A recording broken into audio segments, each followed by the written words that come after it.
Hey everybody, welcome back. It's been a couple weeks and we're back around the table again. Once again, our 4 small town guys is 3 small town guys. I don't know, we can't seem to get all 4 of us in the same room at the same time, but we'll make things happen. So we got Tim's unfortunately unable to be with us tonight. He's got some family commitments going on, new baby on the way, and older baby being a baby. Vance is with us tonight, myself, and Andrew's here. So we're, as usual, totally unprepared. No schedule, no itinerary. We're just going to free flow it and see what happens. So if getting 4 is an issue, there's always time to rebrand. You're early on, right? You know, just could be small town guys. 3, right? Maybe 4 small town guys. Yeah. A plurality of men in a small rural area. A few good men. A few good men. Ooh, that's way better, man. Mm-hmm. Yes. We may have some licensing issues with Warner Brothers, but Nobody's ever heard of that before. So what's been happening with you, Vance? We haven't seen you for a few episodes here. We actually, last weekend, we went to a really freaking awesome marriage conference. I'm certain, well, I know Andrew knows that Kim and I, we do pre-marriage preparation with a group called Engaged Encounter. Okay. Andrew and Jenny are part of it as well. That's the reason I know Vance. Yes, yes. He listened to Kim and I tell stories about how we're screwed up for an entire weekend. And he said, I want to do that too. I took the lessons, implemented that in my own marriage, and it's worked out pretty good. So thank you. So I helped you screw up as well? Is this what you're saying? No. Okay. Learn from your mistakes. Yeah. There you go. I learned many. Anyway, we all the Western District coordinators, and we're currently the coordinator for Southern Saskatchewan. And all the Western District coordinators, we got together in the foothills north and west of Edmonton. Beautiful facility. And it was just an awesome, awesome weekend with cool people doing cool things. Nice. Yeah. The facility itself, though, it's the newest retreat house I've ever been in by probably at least 30 years. Okay. Lady died about 3 or 4 years ago and left them $80 million and went, hey, wow, build something new. That is so cool. It is. I should show you guys some of the pictures. There's a pedway from, so we stayed in this 3-story, nice looking chalet style hotel rooms, basically. It was really cool. Stayed there. And then there was on the 3rd floor, there was a pedway that went across to the actual, the chapel and the meeting rooms and all of the living quarters for the monks that live there and everything. Oh, okay. Overbuilt, ridiculously overbuilt, but just walking through there was such a cool experience. It was awesome. And the chapel in there. Sorry. And is this all set out in the country, in nature, or whereabouts? Yeah, so it's probably 30 minutes north and west-ish of Edmonton, like I said, in the foothills. And yeah, it's in the nature. The second day, so we just got out of a deep freeze, as you guys all know. Yeah. Right? And it was +6 on Saturday. So shorts weather. Yeah. So I went for a run in just sweats and a hoodie, right? And I made it maybe a kilometer. And now I had to push my sleeves up because it was so damn nice. Yeah. If it was October, I would have been, this is cold. But nope, it was amazing. Is that when you had your encounter with your Bullwinkle buddy there? Oh, I told you I met a moose. Yeah. I had a running partner, eh? So I turned around. It was crested a hill that overlooked this beautiful thing, and the sun was coming up, and there's some clouds, right? So it was just, I'll take a picture, and I'm going to call it quits here. It's just over 2.5, or just under 2.5K. Took a picture, turned around, started running, made it 10 feet, and I look up, I'm like, oh shit. And there's this moose, but it did the exact same thing. It looked at it and went, oh crap, and it booked it up to the side. So luckily it wasn't mating season because, I'd be in a hospital doing this. Mm-hmm. Yeah, I mean, we're portable with this setup, so we could have come and set up there. Bedside recording. Shit. Yeah. Oh, that was the plug.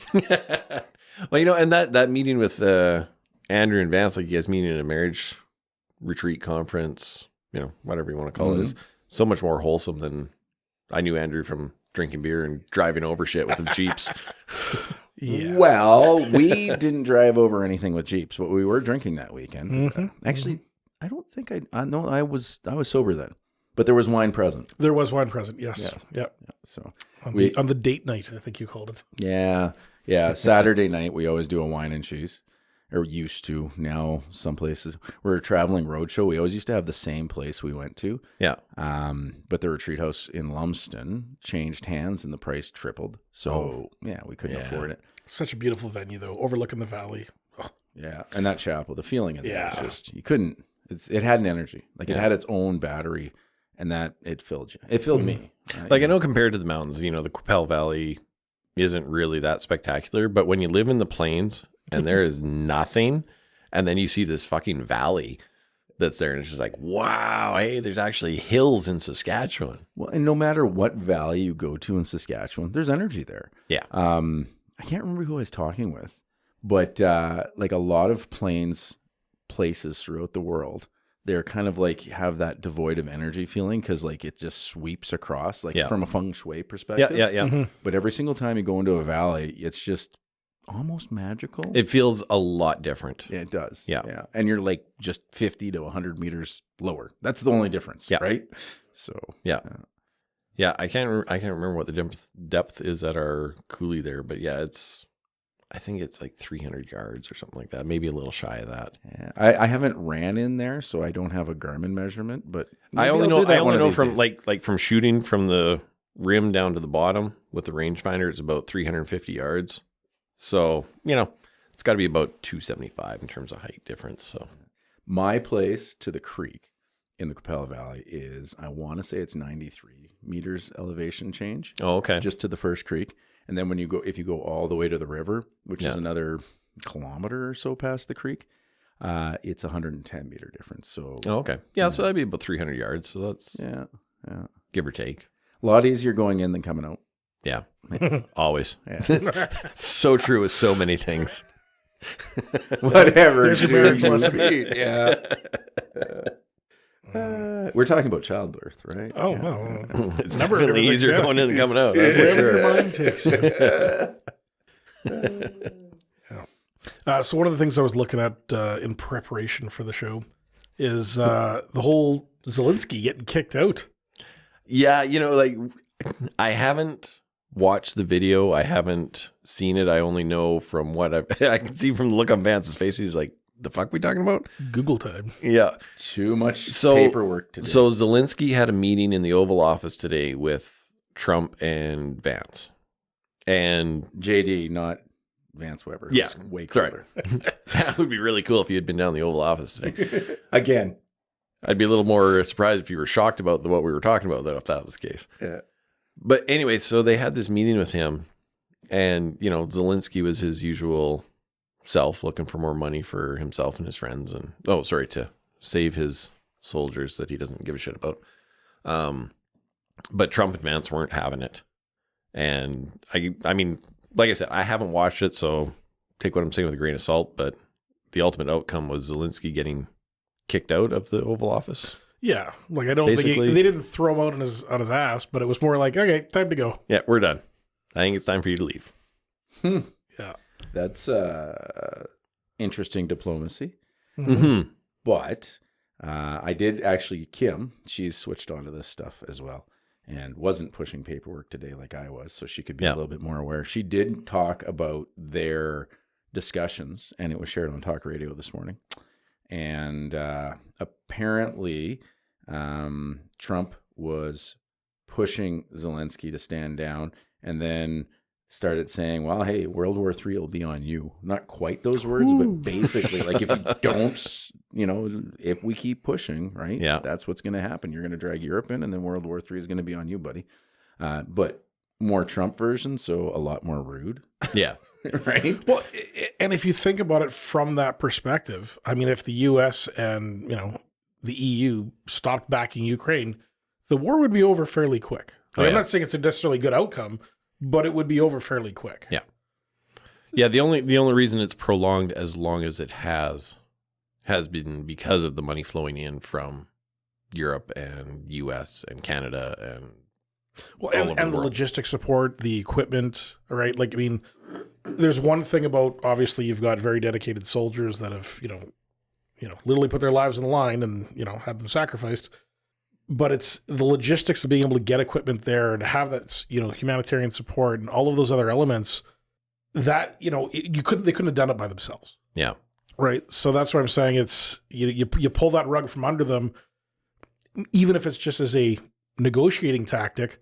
Well, then now they have to make concessions. They have to come to the table, and they have to give away the farm, or the Donbass and Luhansk regions, right, or whatever it's going to be. But Trump is angling for the rare earth elements. Oh yeah, no, I thought he bent over Ukraine pretty good there, and basically said, yeah, for the bill that you've got, and for a little bit more, it's going to cost you your country's future. Yeah, which I mean, they did it to Iraq. They just that's true. I mean, that's kind of U.S. policy on stuff, but we'll help you out as long as it lines our pockets. Yeah, and I think they've spent less money on Ukraine than they have on the Iraq war. Right? Oh yeah, so $350 billion. Yeah, and Iraq, weren't they over $1 trillion? Probably. Well, in terms of military spending, which version? Because I mean, the track record in Iraq goes back to 1991. Oh, I'm just talking about like George Bush 2001, 2002, I guess. That from that era, I think it was well over $1 trillion, and that was several years before they actually kind of pulled out or wrapped things up. Yeah, nothing like sitting on an aircraft carrier with a big mission accomplished sign and then spending another decade in the country. Well, how else are you going to justify buying new munitions if you haven't used the old ones? This is true. And it's the cheapest form of disposal because, in other words, it would cost you money to get rid of those munitions. Did I ever tell you my basic training story? No. So you've heard of Pavlov's dogs and how the Russian scientist used to train them, and he would ring a bell, and then feed them a treat, and he attached test tubes to their salivary glands. And so he wanted to find out if they could psychologically condition these animals to react to stimulus that was unrelated to what they eventually would be getting, right? Mm-hmm. So bell plus food, right? It was the original a whole bunch of times. Then they just ring the bell and see whether or not salivation would continue, right? Originally, there'd be no salivation with the bell and the food because it wasn't until they started eating. Then after a while, they noticed, bell plus food equals salivation. Cool, we've achieved that step. Third step, bell, no food, salivation. That's Pavlovian conditioning, right? Yeah. So when I was in basic training, we did drill just before lunch every single day. Yeah. Dundurn was where I did my basic training. That is the largest weapon stockpile in Western Canada for certain, but I think in all of Canada. Yeah. And all of the old munitions goes there for disposal. And when they do it, about 11:55 every single day. So we would be sitting there getting yelled at and standing at attention in the hot blazing sun, right? And all of a sudden you'd hear this boom, feel it in your chest, see the smoke. Actually, feel it in your chest, hear it, see the smoke rise, and we'd all want to go eat. It was just like... Okay, boys, and I would start salivating, not lying. Nothing like high explosives to make a man hungry. Yeah, exactly. I had a craving. Yeah, but since then, I'm certain I've been conditioned by Kim as well for other things as well. I just don't know what it is. Yeah, we're not aware of the conditioning, but it has happened. Yeah. Some would call it a double-blind experiment because, she has an objective, but it's not communicated to me all the time directly, so I just do stuff. So World War III is going to kick off, and Vance is going to get hungry for lunch. He's going to see those mushroom clouds and go, "Oh, I got a hankering for a sandwich." So you hear that army food sucks, right? Dundurn's mess wasn't all that bad, except for one thing: their rice was continuously tasted like mold. Oh, really? How do you screw up rice? Yeah, that's a weird one. That's pretty, yeah. And it's white rice to boot. Like, they didn't put anything in it besides, like, boiled water. So I think they must have had a contaminated water source for their rice or something. Or the rice cooker was not clean. But, man, that's... Well, and you wanted to eat everything you could. Because you're just go, right? Yeah. But just not the rice. Weird. Huh. Yeah. Of all things to screw up is the carb-rich thing, right? Yeah. Oh, well. Yeah, I've never had military food, so I can't speak to that. I know the mess at RCMP at the depot, that's pretty good food there. I would believe it. That is a nice operation. Yeah, they got some good food there, and it's inexpensive too. I just want to re-examine what you said. So you've never had like a field ration? Not a specific MRE type ration. I've had lots of like freeze-dried food and stuff like that, but never like a specific military, shit on a shingle type. You've had some clubhouse freeze-dried stuff or something. Yeah, exactly. Or mountain house. Have you Yeah. ever had any of those? Nope. So MREs are meal ready. That's American. Yep. Canadian is IMP, individual meal package, or prepared, possibly. I don't know. IMP. That's IMP. Yep. yeah. Anyway, the breakfast used to have egg omelet, which we could play frisbee with. And it wasn't just one throw and it would fall apart. Like it would make 5 or 6 before those buggers broke up. And we were supposed to eat them. For a while, they used to have liquid honey in it, and it came in like a toothpaste thing. But they actually at one point had opened all the IMPs, put a label on there, said not fit for human consumption. And reclosed all the IMPs. And I had, as a supply tech, I gave them out to people all the freaking. Which is funny because honey doesn't actually go bad. Yeah. Like, How it's do you the have one honey item that spoils? in, like humanity that literally doesn't go bad. Yeah. They found, Like 100-year-old honey that's Yeah. still in sealed jars and it's good. Yeah. Didn't they find some from like, Egypt, I think. yeah, like I want to say a couple thousand years old kind of thing. Yeah. And it's so dense that bacteria can't get in it and Yeah. all that other crap, right? Yeah. But Yeah. nope, they all had a label. Not fit for human So consumption. it was more of a honey flavored additive. That's probably what it is, yeah. So speaking of your eggs and the IMPs, that's actually the reason I didn't join the Canadian military, is because I was, I had applied to RMC, who was going to be an engineer, I was going to be an artillery commander. That was the track that we'd selected. And a week before I was supposed to go for class, like a week before I was supposed to go to basic. Oh, yeah, no, I got a letter in the mail. And because of my allergy to eggs, they're like, no, we can't guarantee that we can find you rations that won't have eggs in them. I'm like, wow. Okay. Wow. Which is funny because now I can eat eggs and I have my own chickens and I eat them all the time. But at the time, I was still allergic to them. Wow. That's crazy. Huh. So amazing how life would have been different down that path. So. I'm certain they'd take you now. They're desperate. Oh, well. Yeah. Now I'm not interested. So thanks. We're good. Yeah. 48 years old. I am not joining the fucking military. Yeah. I mean, I tried. I think we talked about that. I got laid off from a job when I was living in Calgary, and I was 19, I want to say, and I'm like, fuck it, I'm gonna go talk to a recruiter. And I went down there, and they said, sorry, but you're a white male without a college degree. We don't really have any intake for you at this time. So it was mid-90s? Yeah. Yeah. There's been on and off hiring freezes, on and off again, and they're in the mid-90s. There was a hiring freeze. I think they're desperate for anybody who can Oh, has right a now, pulse. yeah. Yeah. On paper, I think they're up to, between Reg Force and Reserve, we're supposed to have somewhere in the neighborhood of like 75 to 80,000 troops on paper. Mm-hmm. I'd be surprised if we could muster between the two 45. Ooh. Yeah. So from what I hear, Wow. right? Yeah. Well, I don't think that's very far off. The cutbacks we've had, and people that have retired and just. And that's between all branches? Yeah. Like Air To the Force? best of my knowledge, yes. Wow. Yeah. Well, what do we got? We got 12 F-18s now? So they just canceled the F-35s, or they're talking about Yeah. it as a protest to Trump. To the tariffs. It's not to Trump, it's to the tariffs. No, But it's 100% to fucking Trump. All this stuff is to Trump. doesn't that remind you of the helicopters? Yep. Back when Chrétien cost us $110 million to cancel the helicopters, I should say. And then we're still using our Sea Kings that cost more to maintain than they do to fly. I have a friend who died because of that. Oh, really? Because we're still using a Sea Key and then it failed. Yep, correct. In the Atlantic, yeah. So, Although at the same time, don't they still use a Sea King for Marine Air Force One or whatever it is? Like, isn't that it sure is, yeah. But for every different maintenance program, I take it. But for every hour they're operational, I think it's like 2 or 3 hours in the shop.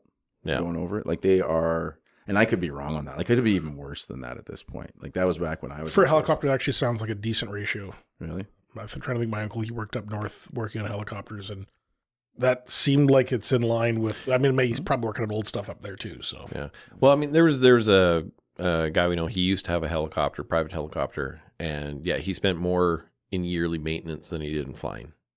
I'd believe it. And that was, I mean, not a brand new one, but like a fairly new helicopter. Yeah, fuel is not, well, it's expensive, but it's not the most expensive thing for airlines and helicopters. Yeah, it's all the different certifications and everything you need. That you need specialized people to do the checks and go everything. Speaking of military shortages, though, and if you guys ever were interested in joining, the Naval Cadet Corps in Wellesley is desperate, both for officers, the Sea Cadets, yeah. They are desperate for officers. They're desperate for civilian branch members and also for cadets. So if you know any kids that are between the age of 12 and 18, encourage them to take a look at it. If you know any adults that are interested in living out midlife crisis Army fantasies, and I might be looking at a couple right now, it's not that hard. It's like a 2-week training thing, and it's a paid position if you go officer. Yeah, no, I mean more from a family perspective and time commitment away. Like, I'd be cool to whip my body back in shape past the entrance physical. Yeah, sure, I'd be on board with that kind of thing. But but it's Navy. Yeah, dude, I'm ex-Army, right? So if we can get it going, I'm willing to get the lobotomy, become an officer, and put on a Navy uniform. So it's a good program. I'd love to see it survive in Wellesley. But if anybody's listening, give me a call and we can. Do they got a Facebook page too? I thought there was a Wellesley Sea Cadets page that they had started. Probably. I don't have Facebook, so I wouldn't know. Fair enough. Yeah, I'm allergic, so it's okay. Stay away. Stay off meta. There you go. Just say no to the man. Yeah. However, you said you'd be willing to get into shape for that. Yeah, well. Dude. I'm always nagging. Yeah. I have no problem. I'm just trying to find the month that my kids aren't in some sort of sports or dance or something, and then I'll be there. But that sounds like July and August. Yeah, that's about it. So you don't sit on your ass for half an hour a day just scrolling? I declined to answer. Yeah, I get the same thing from him. Yeah. And it's true. And I know you nag me about it, and I do not blame you at all. And I 100% agree with you. Yeah, from 10 to 10:30 at night. So I don't know. It's an odd time to work out. I'm just a lazy fucker. I just this morning, so I've been nagging you guys about kettlebells, right? I got myself a cheap. I seriously considered opening mine today. Well, there you go. I did the Quick and the Dead workout. That was the longest one. It's 10 rounds, and each round consists of 10 push-ups of whatever you can do, right? Then 10 left arm kettlebell swings, 10 right arm kettlebell swings. That's it. And with 30 seconds of pause between each thing. Then I threw in some kneeling ab wheelers at the end just because I'm an idiot and wanted to do that. It took me 26 minutes. That was it. And awesome workout. I'm up to 48 pounds on that adjustable kettlebell. It's awesome. And you feel so jacked afterwards. Yeah. I do need to, because I know there's technique involved with it as well. So I do need to get off my ass and get it fucking set up and get you to come over and go through the first 1 or 2 with me. You want me to watch you? You betcha. I'll wear my tight shorts. There you go. I was getting into using my Bowflex at night before bed, but it's right above our youngest daughter's room, and it's actually surprisingly noisy. Seriously? Yeah, they are. They are actually. On those systems. It's just like, yeah. So I did my own homemade pulley system in the basement. All I can do is just do pull downs on it. I attached it to the beam, and I just from Kyle at Home Hardware, I got one of the a pulley and ran a thing. Anyway, it's too freaking loud going through that beam, and it would squeak, squeak, squeak. So I got Carnauba car wax and sprayed it in there. Works beautiful. The silence. I should try that. Yeah. Maybe I'll come borrow it and I'll put it in the pulley systems that I can actually work out. Because that's the good time. Is the challenge is when you still got kids running around. And if you're upstairs working out and, the wife's got to be dealing with the crazy kids, it's not worth the looks. Are you a morning person? No. Oh, fuck. No. My idea of the morning, I do have a couple of exercises to do. So every morning I carry a 3-year-old down 3 flights of stairs. I move 2 hay bales from halfway up the barn out to the pasture, and I farmer carry a pail of water. So it's my daily morning exercise. There you go. It's something. It's better than nothing, right? I wake up at 5. I look at my phone for an hour. Then I take a shit, make a pot of coffee, get dressed, go to work. There you go. That's nothing. Legitimately. But like what Andrew just was talking about there, if you do that with focus, so there was a really cool study done. I do a couple arm curls with the farmer carries the pail of water. And when you're doing it, like focus on the muscles. Think about your muscles actually, how they're working and interacting. And if you do that, there's a mind-muscle connection. It'll actually stimulate growth, believe it or not.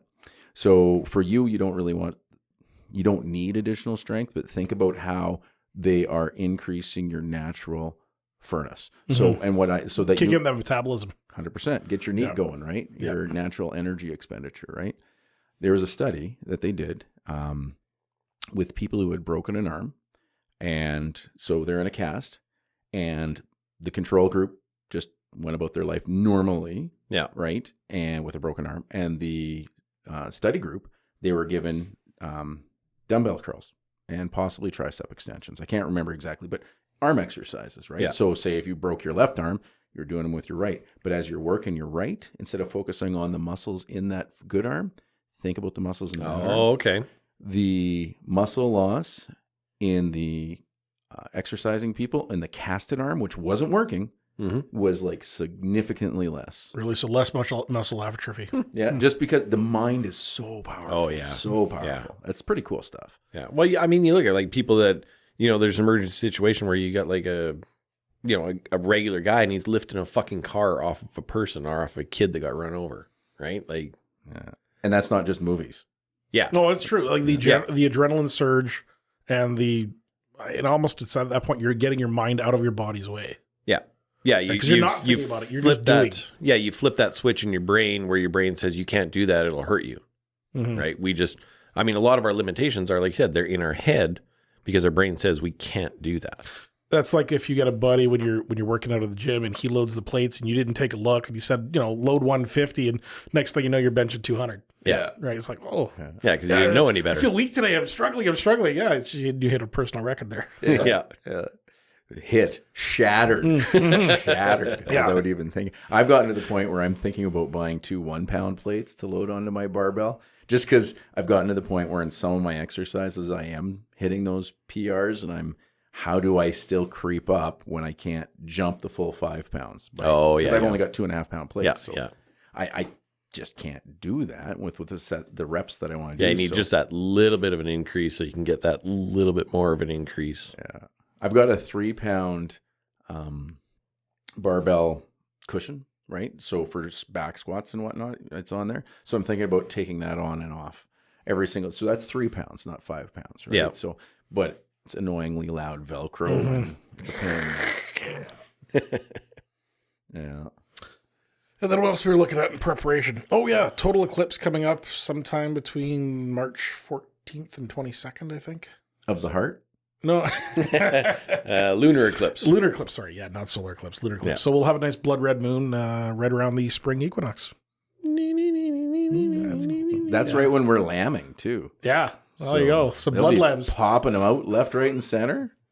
That's kind of cool. Yeah. Because do they normally pop out on full moons? Yes. We have completely noticed that our lambs do tend to give birth. Or ewes, I guess, give birth. The lambs are born around the lunar cycle, 100%. Whether or not it's the new or the full. I think it's the full, but don't hold me to Well, that. that'll be the eclipse one then. Yeah, cool. Yeah. So, Blood lambs. Lambs. Sounds like a metal band. band. That's We're Christian blood rock. lambs. Christian rock. sacrifice the lambs. There you go. Yeah. Here's a talking about moon and weird stuff and things like that. Have you guys been sleeping the last 3 to 4 days? Depends. Like the nights where my kids don't jump into the middle of the bed and Ignoring the the kid issues or animal issues or that kind of thing. And like in general, how like are you sleeping good but feeling unrested? Or are you feeling rested? Or I'm falling asleep quicker, but I wake up in the morning still tired. Almost Which like is weird. Almost like you didn't sleep, right? Yeah, but that's, I was trying to think of the nights I didn't have kids that were... When you got 3, they rotate between which one's having a problem that night. So. Yeah, exactly. What about you, Vance? Because your kids are a little older, so they're not really a issue that way. Suck, dude. Well, yeah, I mean, teenagers will still keep you awake, but... Just recently, Varric has been, during the week of hell... Oh, sorry, the skiing week, reading week, whatever you want to call it. Kim and I still had our normal lives, and the teenagers didn't. So to them, that was like stay up till 4 a.m. Woohoo! And Varric lives in the attic, and tromp. Like, how does a kid who weighs 140 pounds soaking wet? How is he 5 times louder than fucking noise? That makes more sense than my 40-pound daughter who sounds like an elephant. Like Jenny's like, you walk upstairs and I'm significantly more than that. And she's like, you're quiet compared to what our little daughter Yvette is. And it's like, really? Like, she just sounds like an elephant going on a little rampage. Cute as hell, but damn. Yeah. So ignoring kid issues. Outside, How would you rate your sleep the last few days? I never struggle to go to sleep. I'm a morning person, not a night owl. So it's easy for me to go to sleep. But I would say that generally it's been poor sleep for the last few weeks. Okay. But that also could be like, it's like my harvest time with the business. So Little stress induced kind of thing and stuff as RSP well. deadline, March 3rd. Get your money in now. Yeah. Are you guys familiar with Schumann resonance at all? No. Oh, is that 432 hertz? Well, it's a way of kind of monitoring the frequency of the Earth, ground, atmospheric, everything like that, right? So it's kind of like a seismograph that monitors the spectrum of the frequencies and everything like that. And Tilly and I have kind of followed this for a couple of years now, and it's weird because every time the frequency is like spiking or troughing or whatever, the sleep just goes to shit. And the last few days, it's been like way the fuck out of whack. So how do you monitor it? There's actually a website you can go to. There's an app for that? There's an app for that. And it's between 7.8 and 33.8 hertz. Those are the extremes? That's the high to low, yeah. And that's for the Earth. That's for the Yeah, Earth. so it's the electromagnetic frequencies of the Earth, like of the electromagnetic field, right? So the last couple of nights coming home from Wolseley in the dark, I have noticed there is super faint, what is it in the sky that we see? Northern Lights. Yeah. That was embarrassing. Well, there has been a lot of solar activity lately too. So it's really, I got the Space Weather Live app that will actually tell you like solar flares in real time as they're recorded and stuff like that. So you can kind of see when they're happening because we're in the solar maximum right now. We're kind of at the peak of the maximum, and then it's going to slowly start tapering off again. It goes in 5-year cycle. No, sorry, 10-year cycles. I can't remember now. I thought it was 11, but yeah, close Or is enough. it 11? 10 or 11 years. So, and it slowly builds up and then it slowly drops down and everything like that. So when we're in the maximum, we're getting a lot more solar flares that are happening. So you're getting a lot more solar wind, a lot more cosmic radiation, stuff like that. So it's just kind of I was just curious to see if other people have those same sort of effects from these changes, right? I do notice that my sleep poorness does come in cycles and waves. I just always have related it to stress in life, but it would make sense, right? Completely and utterly. Like we are slaves to our environment to some degree, right? So it would make sense. Yeah, I mean, like we talked about this last week, right? With energies and stuff like that, and the body itself having an energy, like what is consciousness and what is your soul and blah blah blah. So it does make sense that if we have an energy to us, it could be impacted by external energies, right? Just like our electromagnetic field, we get northern lights when we get solar winds happening. Well, we are an electromagnetic being. Like we have impulses, maybe not magnetic, but we definitely have the electrical. Yeah, we impulses. definitely are. Yeah. Electro and chemical, right? Yeah. I mean, a lot of our functioning systems in the body are literally, different chemical compounds as they react with, synapses or neurons in the brain and, receptors and things like that. So, yeah, it would make sense that they would, it would impact us depending on those cycles and whatnot. As we slowly but surely reposition ourselves for drinks of water. But I don't know where you're getting the water. I'm drinking my iced tea and moonshine. So, we're not in a Prohibition era podcast. no. hell no. I did look it up, though. It's I'm 11 smoking my cycles. vape pen and drinking my shine. Deal with it. There you go. I tell you, that is the one universal thing I've noticed more than anything else is how many weed shops there are. No matter where you go in Canada, they're everywhere. Well, and it was funny because when they first legalized it, and Saskatchewan, they had that big thing where you had to put in all these applications, and they only did 10 stores throughout the province or something like that. Mm-hmm. And then all of a sudden they changed it, and now there's like a fucking weed shop every small town has at least one fucking weed aren't shop there now. 2 in Indian Head? Yeah. Yeah. Right? Like, Yeah. it's not that big. 2 of a for town. sure. There might be 3. There might be 3. How do we not have one? How does Lucky not start one at the bar? Right? Like, why wouldn't he? Because of the security requirements. You do have to have certain like infrastructure requirements. And Yeah. he's not willing to invest, I don't think, in that building. Yeah, Tilly, the wife and I, we had actually talked about it when they were first legalizing it, and have Tilly Beans by night, where she does a bunch of edibles Yeah. Which for makes sale, sense, right? Which makes sense. But at that point, the freaking application process was ridiculous. I started looking into it, and I'm like, basically, if you weren't friends with somebody in the SAS party, you weren't getting approved for a license.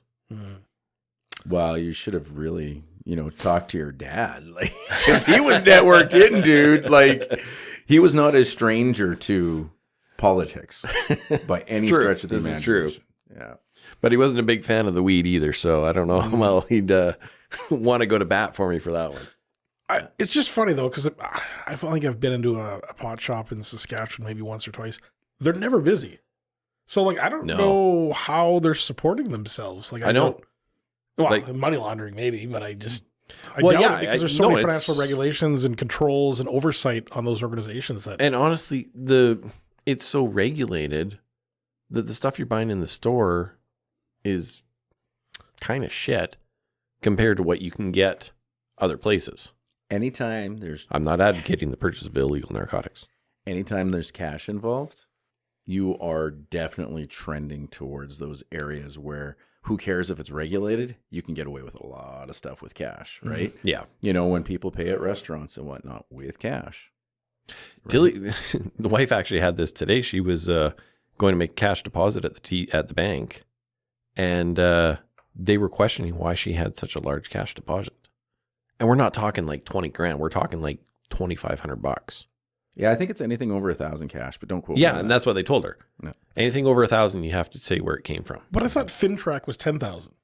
Yes. So why all this impetus now on financial institutions questioning what I would say is, anything less than 10 grand to me is just a standard transaction. Now I've got rental properties and, so I get tenants paying in cash and, you're selling used farm equipment or, snowmobiles, ATVs and different things like that. So you're doing transactions of those, a couple grand in nature. But to me, it's like, I don't want to be justifying to my bank what I'm doing with my money. Like, no. No, and what's there's no requirement to prove. Like, you can just say, oh, yeah, I sold a car. Put the 10,000 cash in my account. Like, they don't ask to see a bill of sale or a fucking receipt or anything like that. So why, I understand the purpose behind it is to, deal with money laundering and gang activities and that kind of stuff. But psychologically speaking, it could also be to discourage cash transactions because that increases levels of security risk for banks, right? So like if you do have a guy who sold his drill for $9,000, right? And comes in and then Buddy X sold his Skidoo for $4,500, right? Well, now that's $13,500 of cash risk. Yeah, sure, they got vaults, but I mean, like our ATM was literally just stolen 3 weeks ago. Was that what it was? Oh wow. Yeah. yeah, there was a string of them. Oh. Yeah, I think they got arrested 3 weeks ago. I think it happened. Well, no, I guess it was beginning of January or something like that. It's in the paper. Yeah, I read it. I don't remember the details. Yeah, because they caught the 3 people that were involved and just charged them. So, speaking of catching criminals that were involved, CTK, that guy's they got both of them, right? The murders? Yes, there was rumors that there was a third young offender, but I haven't heard anything more on that. I know there was the one guy, Reset, and then the young offender that we don't know who that is, obviously. Those poor girls, wrong place, wrong time. Like that's just nightmare fuel, man. But you know what? You know what's the most fucked up about that thing is the guy that was arrested for it. I'm not gonna say the guy that did it. The guy that was arrested for it attended all 4 wakes. Yeah. How fucked up. Like that is a guy that is seriously fucked. Like there is some major issues going on there. How is he walking? How? I think it's pretty safe to say that if he is convicted and sent up to fucking PA, he's probably not going to come out of there. Wow. But going to those wakes in an uncontrolled setting. Like there's got to be a brother or a cousin or an uncle or somebody who just wants to take a baseball bat to that guy. Oh, guaranteed, 100%. So they did not recognize him, or they didn't know that's who had Well, done at it the yet? time, they didn't know who it was. Oh, okay. That makes more sense. So he was arrested and charged like a week after the last wake was held, kind of thing. That is so cold-blooded, man. Wow. Yeah. I mean, there was people talking that grew up with him, and take it for what it's worth. It could be bullshit or whatever, but like he would, hang dogs out on the res and things like that. But, Which they say is a precursor to yeah. eventual murder down the road. Yeah, violence toward animals typically leads to more escalated violence for that individual as an adult, right? Well, I officially regret bringing up this topic. Yeah. Sorry, Debbie. Hey, that's better than me talking about our dead animals last week. So Oh, that was a great start to that podcast. Oh, that's right, too. Yeah. yeah, that wasn't exactly the flow we were going for, but When I was listening to it, because I was listening to it when I was working out, which you should do, Andrew. Anyway. 2 hay bales and a pail of water a day. Yeah, there you go. Well, no, this is actually cold steel. It's so much more fun. I do chores too. Lifting weights is more. Anyway, I was thinking about our dog that died. Well, I don't know if she died, but Daisy just went away. just disappeared. Yeah, she was like 13, so she was due, right? 13-ish. We don't know. She was a rescue dog. We got her when she was 2, 3, something like that. But she might have been older too, right? I have no clue. And she just went away one night and never came back. And there is, some reports of animals when they get older like that they do that. They leave their home, they go off wherever and pass away, kind of thing. It's kind of the best way for it, I think, right? Because Yeah, it is. You don't get that closure though either. Yeah. I mean, that's the hardest part for us is we don't know if Otis is out there. If somebody did pick him up, which is our thought. Yeah, it's that not knowing. Yeah. And I have this weird, I think I mentioned it last time, but I have this weird premonition that he would come back to us 10 years from now, which is like, ugh. Just kind of like those stories where, the Homeward Bound. the family moves or journey. whatever and they lose their cat and it like shows up fucking 2 years later across the country from where they moved, sort of thing. Yeah. what the hell are you guys doing here? Try to get away from you. Yeah. Would you leave me alone? Now he can never move until he comes back. Yeah. No, you're not moving from there anyways. No, that's, You're stuck there now. it'll Who be else there. is going to hold that pail of water and 2 bales every day? That's right. That's right. Got to get those eggs somehow. But no, I mean, we love it where we are out here. It just the environment. I mean, even though it was minus 30 for 3 weeks, I could have done without that. But you know what? There's hot vacations to fix that. Exactly. I mean, that's 3 weeks out of 52. There wasn't a right. lot of wind either, right? Like there is a beauty in that ridiculous cold. There really is. Yeah, the only reason it was, because we had like a 10-kilometer-an-hour wind, but at minus 40, that takes it down to minus 50. Mm-hmm. Yeah. But there's a certain sound quality. Like The crispiness, and they say that Canadians can tell what temperature is outside by the sound of the snow underneath your footsteps. And that is so true. Oh, yeah. Because I'm like, oh, it's warmed up. It must be only about minus 25 right now. Yeah, how Because the much snow it sounds crunches just a little or less sharp. squeaks or, yeah. Yeah. Probably has to do with the, rubber in your boots hardening up. So, that probably could be it. right. Not necessarily just the snow, but what you're wearing. Yeah. But there is that crunch to the snow, which is kind of universal though. Yeah. So And just the sound propagates further when it's that cold. Yeah. The Yeah, the molecules are sound closer travels together, so so it's much denser. farther, yeah. Yeah.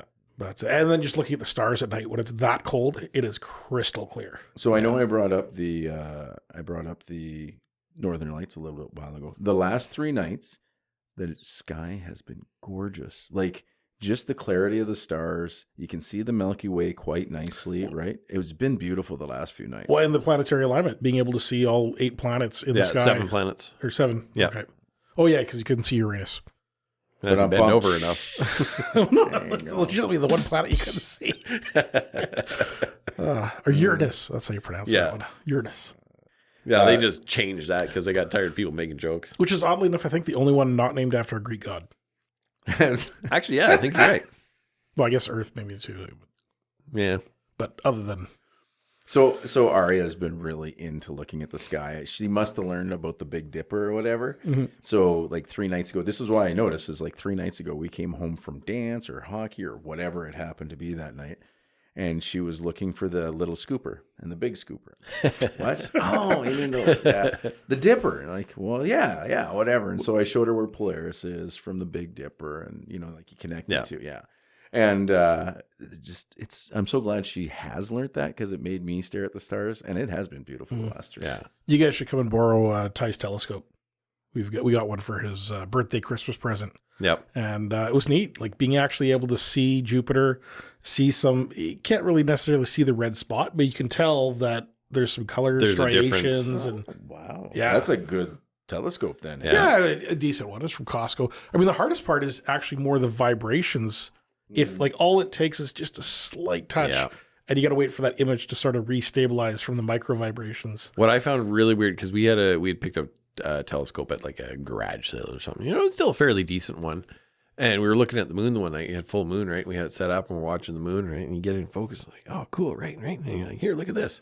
And just in that like few seconds, for the other person to come over and look, and they're like, I don't see anything. It's moved out of the view. Because it's moved out of the field of view, because you're zoomed in so close on it. I need like one of those auto tracking ones. That would be, It's amazing though how you go from entry level telescopes and then you start looking into the hobby, and just like the price escalation for automatic trackers and just higher powered lenses and filters. And it's amazing. It's just like the price scope goes from like, oh yeah, you get an entry level telescope for $200 to, oh, you could drop $2,000 on one eyepiece.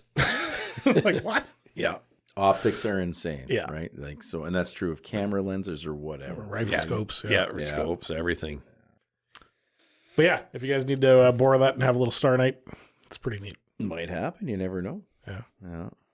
Tomorrow I know we are, what the hell is it? We have something going on tomorrow night. I can't remember what it is. Oh, I'm supposed to be working in the booth if the Mustangs lose. So it wouldn't be tomorrow night. Yeah. Well, the Mustangs game is right now.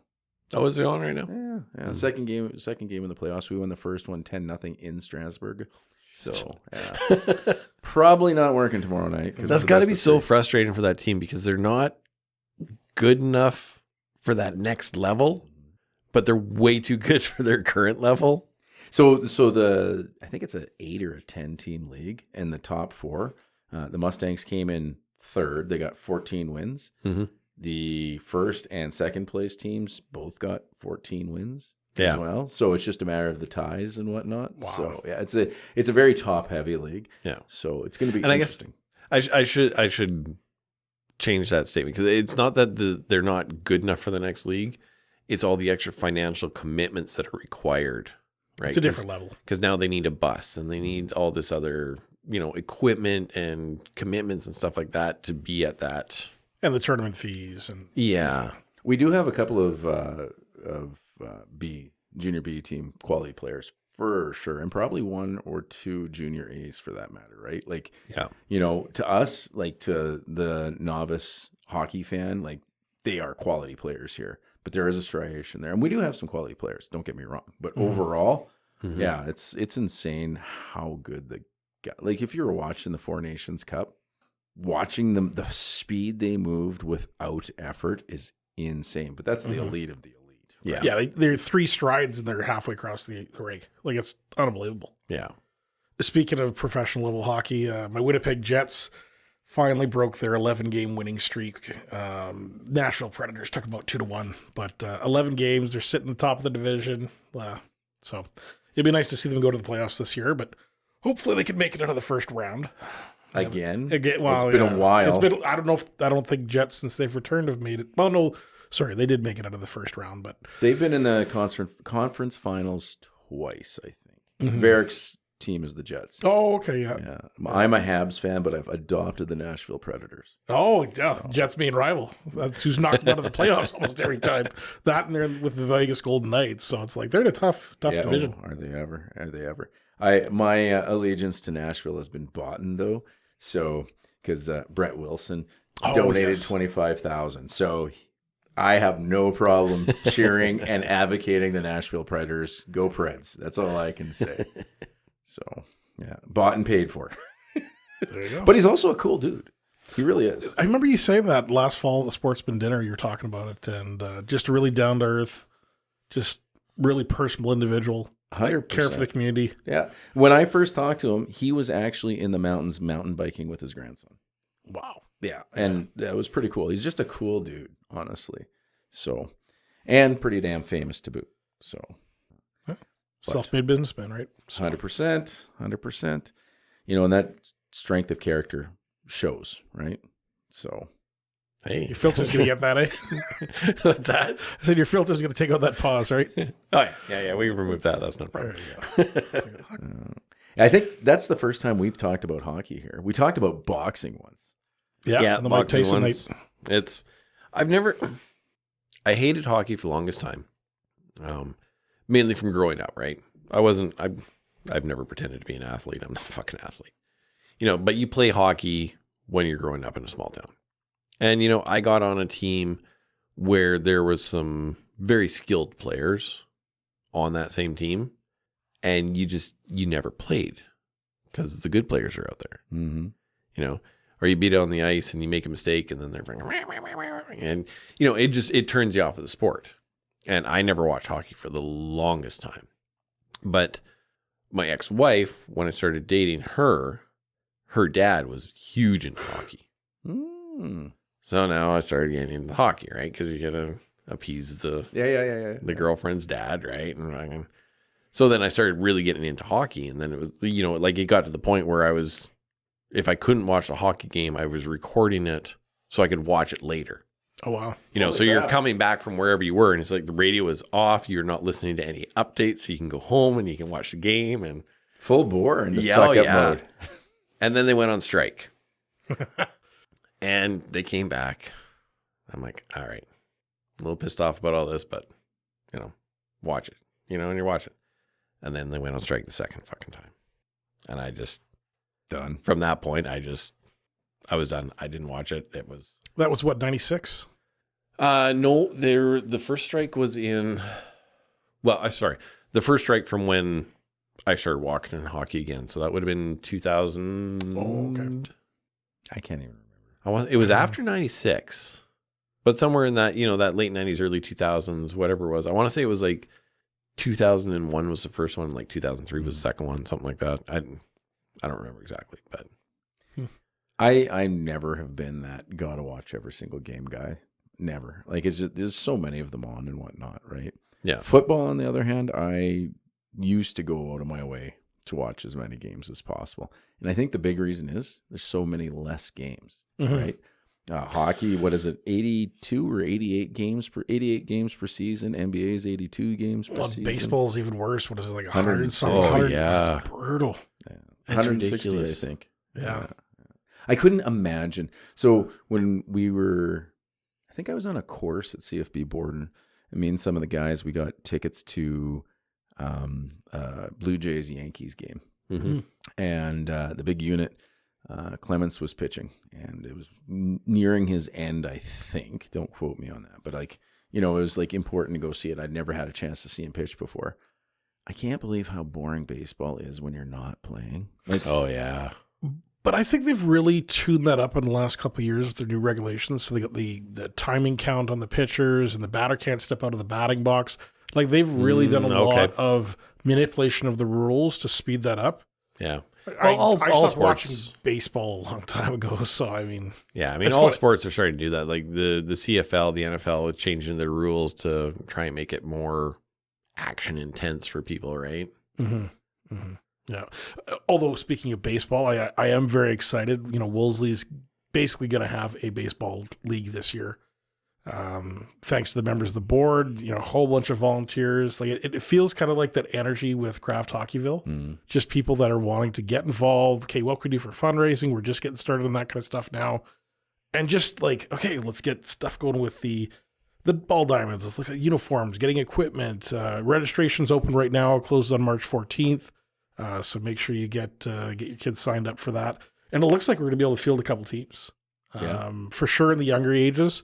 And I think the U13, there's looks like enough players there. So that was one we were That's kinda, good. So I'm really excited for it. I played baseball growing up. I much much prefer playing baseball as opposed to watching it. Oh yeah, you know, 100%. like on TV. It's 100%. just to be in the atmosphere, seeing kids grow up with it. I do say this though, you know, our kids played soccer last year just because it was one of the only sports that, you know, was on or available. Soccer is an easier sport to get into. Mm-hmm. Baseball, I think there's a higher skill level, you know, in terms of, you know, body coordination. But to me, it was so fun. Like I still played on slow pitch teams well into my adult years. Played baseball all the way through until I was 18. Just great team building, great energy activity, you know, way to get the kids out there and just for coordination. Yeah. Right. And so I'm excited. I'm hoping my boy grasps onto it. Like I said, I just hope he doesn't get too frustrated because that first couple of years could be a little tough. But you get over that hurdle and you get to a half decent playing level. Man, is it fun. Yeah. No, I'm glad to hear that it's coming back. Hopefully it stays that way. I mean, growing up here, you played hockey in the winter and you played ball in the summer. And it was, you know, we didn't have any baseball. We had fastball. Yeah. But I mean, shit, we were in grade 10, 11, 12, and we would play with the adult leagues because there wasn't like a teenage league. There wasn't enough players, but you could go at 16, you could go and join the adult leagues and you're playing with all these other guys. Right. And then like, frick, that was just, you're driving around every fucking weekend. You'd be tournaments or games through the week. Like, it was amazing. When I moved back here in 2007, I'm like, what do you mean there's no ball anymore? Like the diamonds are full, the ball diamonds are full of weeds and like. Yeah. So last summer, Shane Hauser asked around and got a bunch of us seeing whether or not we could do just a slow pitch league or a slow pitch team. And he was so successful that he created two, which is pretty cool. And I think that's where this minor ball initiative that Tim Hill started up came out of, was because he was on the other local slow pitch team. He is the president of the board, so that's definitely where, you know, would have spurred that passion. Yeah. So it's pretty cool to see it grow from that. I do know that Bethy, who's on the U18 age category, she signed up. So I think she's hoping she gets a whole bunch of her friends to play as well. But whether or not that happens, I don't know. Well, and I do know that we're trying to reach out to Grenfell and Indian Head, because if they don't necessarily have enough in their community, we might be able to, okay, well, you send us your U18s, we'll send you the overabundance maybe in the U11 category, and then we'll be able to balance that out. And hopefully we can put a team together, maybe not specifically Wolseley, but in the larger Indian Head to Grenfell area. Yeah. So that's good that she's registered. Mainline ball team kind of thing. Yeah. But it's nice to see the community coming together, to have a board of 12 people that we're all passionate and getting excited. Okay, I can do this and I can do this, and seeing them, you know, the leveraging of their skill sets and their connections. It's something that's, I think, is really great about Wolseley. And again, I reference back to Craft Hockeyville, seeing how people came together, seeing how people, like I said, leverage those connections outside of our community to get to a broader audience, right? And I think we punch well above our weight class, and, you know, a little biased because I live here, but that's one thing that in a town our size that we definitely aren't scared to speak up and to reach out. So well, and the volunteer support for sporting stuff in this community is just amazing. I mean, the Wolseley Triathlon Multisport Association now, we were recognized last year for the volunteer committee. What was the award? Yeah. LOC of the year, Local Organizing Committee of the year. Yeah. And without the volunteers helping out with that stuff, like, it's not happening at all. Yeah, we had like 50, something like that. Mid 40s to low 50s of volunteers, which is, that's 5%, 10% of the population. Yeah, for a town of like 850 people. That's insane. Yeah. Well, and even just like I said, leveraging those connections. So I reached out to a uniform manufacturer in the States, Wooter, and they have a sponsorship program. And so I referenced the fact that, hey, like, people that are on our board were also involved in Craft Hockeyville. We have a dedicated social media manager, to the point where those guys are like, oh, hey, I like what you guys are doing here. You've qualified for as a smaller team. Yeah. And so they're going to reach back out to us on Monday, and we might have, a good chunk of those uniforms sponsored by this manufacturer in the States. Good job, man. And we leveraged it off of that Craft Hockeyville, because they basically said, Google Craft Hockeyville in Wolseley, and they started seeing like the activity. They're like, oh yeah, I think we could definitely make a play here just based on that fact of what we'd been able to do for a different sport in our community. So, and we'll see, who knows, maybe that turns into extra sponsorship for Mustangs jerseys or for other things like that. So it's great to see, like I said, leveraging those connections, capitalizing on what we've done in the past, right? It's not just like, oh yeah, we didn't win Craft Hockeyville, but man, we sure got a lot out of it. We got second or third place. Second, yeah. You're right. We didn't win. We didn't win, but I mean, I think the community won is really what I'm getting at for that. Yeah. Right. So I still occasionally get recognized because I was on TV and radio For doing the promoting of what it. did you have? Like 30 radio and TV appearances or more?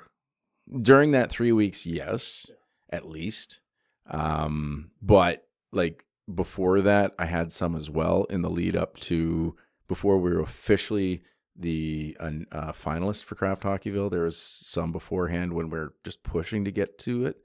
And then there was some stuff in the summer as well as afterwards, and the run up to the sports celebrity dinner. I think it was 117 we grossed on the sports celebrity. Don't quote me on that, but it's in her. I should know because I think I'm the chair. But I don't know. I'm a big part of that as well. So just since you've mentioned Craft Hockeyville a couple of times, they closed for the finalists is being announced on March 2nd this year. I do know that Redvers is in the running. So we'll have to give that Saskatchewan support. There are a handful of there's a handful of Saskatchewan teams right now or towns going for it. The one that I saw the most on the social media page was Redvers, though, and I might be biased because that's where my mom grew up. So I've got some, relationships there. Yeah. One of the best interviews was with CTV, and it was, I want to say her name was Britt Dort, but don't quote me on that. And she actually wound up marrying a guy from Redvers, or she's from Redvers, and so we had that conversation as well. Okay, yeah. So, yeah. Cool. Yeah. I kind of hope it's Redvers, but whoever from Saskatchewan, 100%, I'm going to vote my face off. No, exactly. So Clicking all those palm trees, buses, and traffic lights and the captures. Well, we've been going for about an hour here, boys. So let's take a little bit of a break, and then we will come back with some other topics to talk about.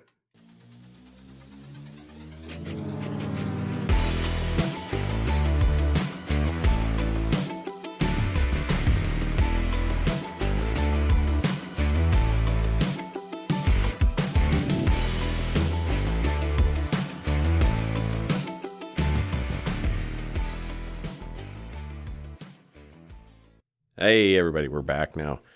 Need a couple washroom breaks there and some recouping of our plans for the second half of the show here. Like I said, we didn't have any agenda at all. Well, ever. we covered the pucks, so now we just need the trucks and pucks. just to make Trucks and pucks. Shout out, Chris. But no, so one of the things we're talking about in the break is the new Dodge Ram Charger.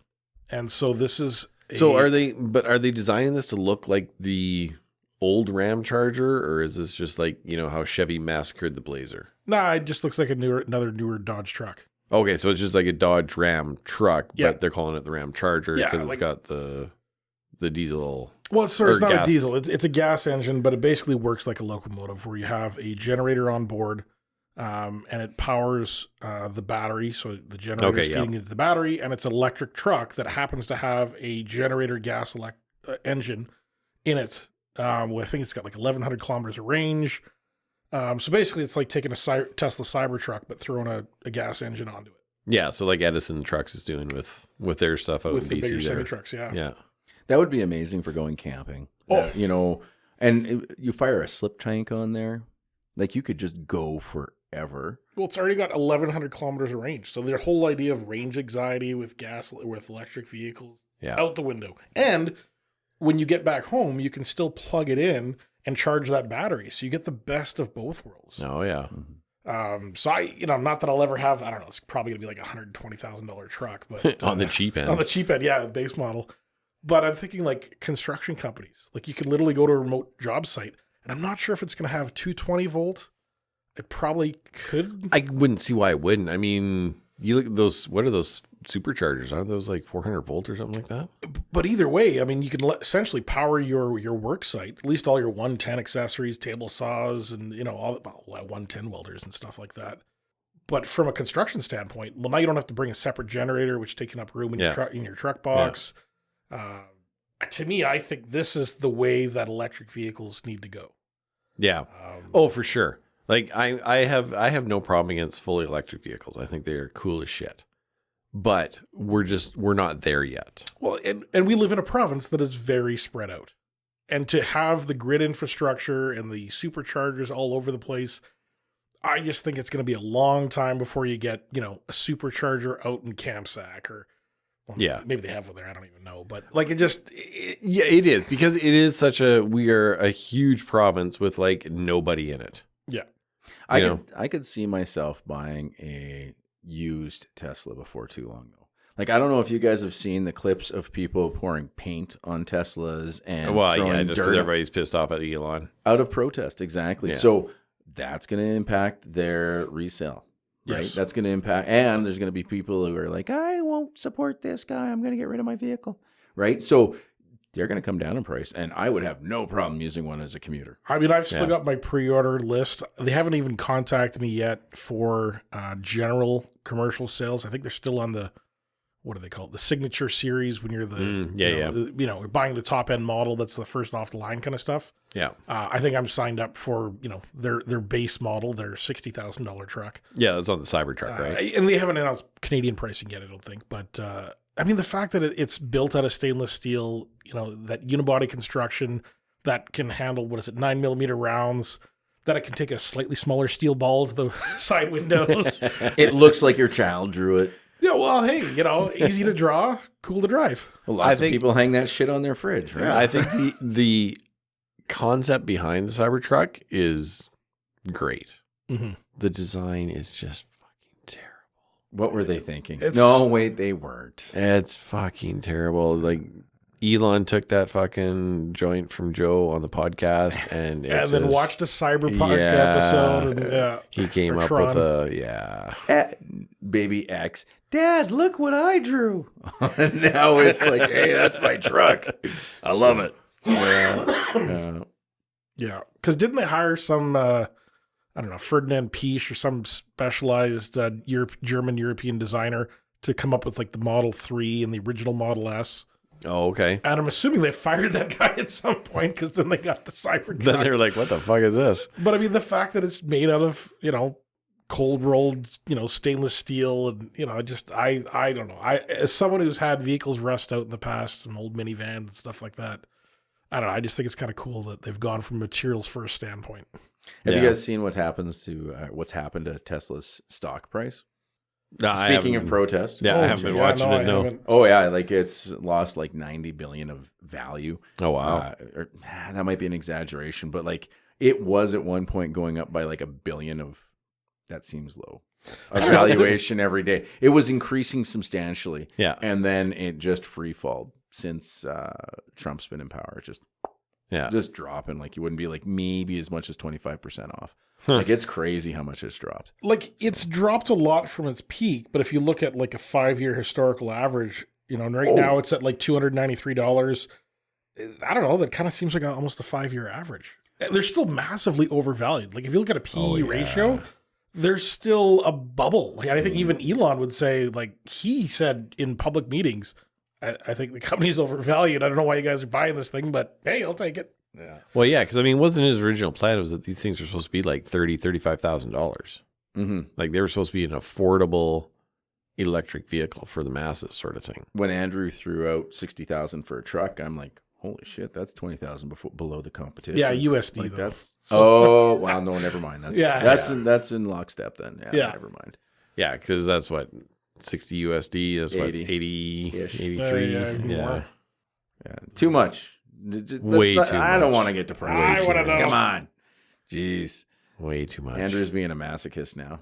Just flagellate yourself right now. Yeah, almost $87,000. Yeah, that's crazy. Ouch. Yeah. That hurts. That's. I was when we bought our minivan in 2023. We were in a Chev store in Regina, And since they're not a sponsor, I'm not going to say their name. And there was a Chev Duramax 2500, and it was on for $84,000. It was only a 5-seater, and I was like, "Oh, that's a good deal. I should get this." Right? Only a 5-seater. And then I'm thinking to myself, I hate my truck because it's a piece of crap. And so I went back there the next week to see, and they're like, "Oh no, that thing didn't last probably past that day." Yeah. And in its place was like $116,000 3/4 ton truck. And it's like, And I'm just over here like $84,000 for. do you want to know what we paid for that van? Oh, Base model van, yeah. Chrysler Grand Caravan. Pacifica, but yeah. No, No? it's a Chrysler Grand Caravan. They got rid of, so Grand Caravan was Dodge, Yeah. but Dodge no longer in 2023. Maybe they've gone back to it. I don't know. But in 2023, they quit making vans, and the Grand Caravan turned into a baseline Pacifica. Same body, everything else, but it's called a Grand Caravan. Baseline, Yeah. $55,000. Wow. A minivan. What is Wow. the world is freaking broken, man. Yeah. Like, Yeah. So our first Jeep we bought, 2010 Sahara. So not top of the line, but above Next category down. Yeah. And it was $32,000. This is in 2010. Our second Jeep that we bought on sale in 2022, which was a 2021 model, was 55. And it's a base model. Well, it's a Sahara as same well. Sahara. Okay. So Yeah. same class, but it's So $23,000. the better part, just about $20,000 more money in 10 years, 11 years. wow. And it wasn't like, yes, there was a spike in 2021 of all the prices. That can't be denied, and there was inflation and whatnot. But it's not like the previous 10 years, the price wasn't slowly but surely creeping up stupidly. Well, inflation is the hidden tax, right? Yeah, I mean, 100%. so as the government's wastefully spending more and more money and pumping that money into the economy, it's artificially behind the scenes increasing the price of everything and every last item in our country. So I've been talking to a few people about inflation lately, and one thing I like, there is, as soon as you say deflation in Canada and North America in general, because I do talk to a lot of people outside of our country about money and stuff like that, because it's my nature, it's my industry, and like other fund managers and stuff like that. Anyway, and one thing I always mention is deflation. Why do we have a target of 2% on inflation? Like, why is that kind of considered to be a natural, healthy amount? I personally think it's because it drives up housing prices, which is the largest amount of wealth that most people in North America have. Yep. And it makes you feel good. Then it helps, the economy's doing good. And if you're happy, you're going to buy more and all that other crap, right? Yeah. You turn around in Japan. Japan's been in deflationary to zero inflation, right? So negative to zero since the early 90s, right? You tell me their society is worse off than we are. You can't. Yeah. So even though if you say deflation in North America, you get automatic, that's the end. That's the devil. That's our economy will be on, life support if we have deflation. Yeah. In Japan, people can afford houses still, right? People have good paying jobs. Their standard of living is good. Population is low. Like, they don't have a healthy population increase, but I mean, they've got a good density, right? Yeah. So I don't know. I would love to see them target zero or deflation. Well, the reason it's a 2% is because essentially it's a 2% sales tax on everything that transacts in the economy. And that is the truth. And so from that perspective, it is probably one of the single biggest taxes that the government has. And when the government spends their money, when they inject that money in the economy by spending it at the government level, they're getting the maximum value for that dollar. The inflation only hits after they've spent it. Yep. So the government gets full value, and by the time it trickles down to you and you have to, use your savings and your employment income and those kinds of things, You're getting the bend now over you're and show paying me the your inflation anus. in that economy. Calling it a tax isn't an accurate statement, but it is making the debt that they're buying our votes with more affordable, right? Yeah. And that really, like, if they don't have inflationary pressure, how are we going to pay off our debt? That is the biggest crisis, arguably, to central banks right now. Because the government. real term value of that money is essentially decreasing by 2%. So if you've got, $1 trillion, well, that $1 trillion is decreasing at an inflation rate of 2%, the opposite direction. So, but I call it the hidden tax. Yeah, it's not. It's an erosion of tax. value. It's an erosion of value, but for all intents and purposes, you theoretically could eliminate all income taxes, literally just print money, and it would amount to a tax in that regard. So Norway's established Norway is some of the wealthiest people on the planet. They've established a sovereign wealth fund based off their natural resources that Canada has as well, but we're not exploiting. Norway has no problem exploiting their natural resources, right? Their natural gas and their oil fields. They've established a sovereign wealth fund, and it's gotten to the point where they're encouraging their people to spend more money. Mm-hmm. They have people there living off of the sovereign wealth tax, and it's very comfortable for them. Mm-hmm. Or not sovereign wealth tax, sovereign wealth fund. My apologies. We could do the same thing here, and there is a trend right now towards that. I don't know if you guys heard, but recently, Mo said, any pipeline approval or any pipeline project that hits my desk, already approved. I approved. Pre-approved, which is awesome. BC's following suit. Mm-hmm. You talk about conversation in the state. Keystone's full speed ahead. Like the potential right now to create within Canada that sovereign wealth fund, never been greater, right? Because we've had 10 years of stopped growth. But the problem isn't the Western Canadian provinces. I mean, what we really need in this country is energy east. You look at the railways, how it tied the country together. We need to do the same thing for energy, for pipelines, for oil and natural gas. I mean, Irving has even said they would build a multi-billion-dollar refinery in the Atlantic provinces if the energy east got approved. Yeah. Well, okay, so there's, thousands upon thousands of, high-paying jobs in the Atlantic provinces that are struggling for work, who also have a workforce that was trained in Alberta. Mm-hmm. So all of those doofies can come back home, work those jobs close to their home base. It would spur economic development in the Atlantic provinces. You'd actually be getting the proper value, because what is Canadian oil? Is $10, $15, $20 below West Texas Intermediate rate? At least, right? And that would be a reduction of what it used to be. There was a massive discount back in the day. Yeah. But that, that was back when oil was 140 a barrel too. Yeah. I mean, slightly different now. But it would shrink that gap. It become less dependent on the U.S. oil markets. It expands us to potentially help supply the European oil and natural gas markets. I'm sure that LNG plants would then get built on the East Coast. Like, it's a catalyst for an energy revolution in this country. And it all starts with, Ontario and Quebec that have to allow these pipelines through. Well, and it's not even necessarily a problem with Ontario. It's getting them through Quebec. Yeah. That's the problem. Well, Ontario's an issue too. Yeah. Parts of it, right? Politically. I do think though, if that is the pie in the sky solution for Canada, in my opinion, make us the economic powerhouse that we were and can be again through our natural resources. However, the way we start it is by doing more and more trade with the States. Yeah.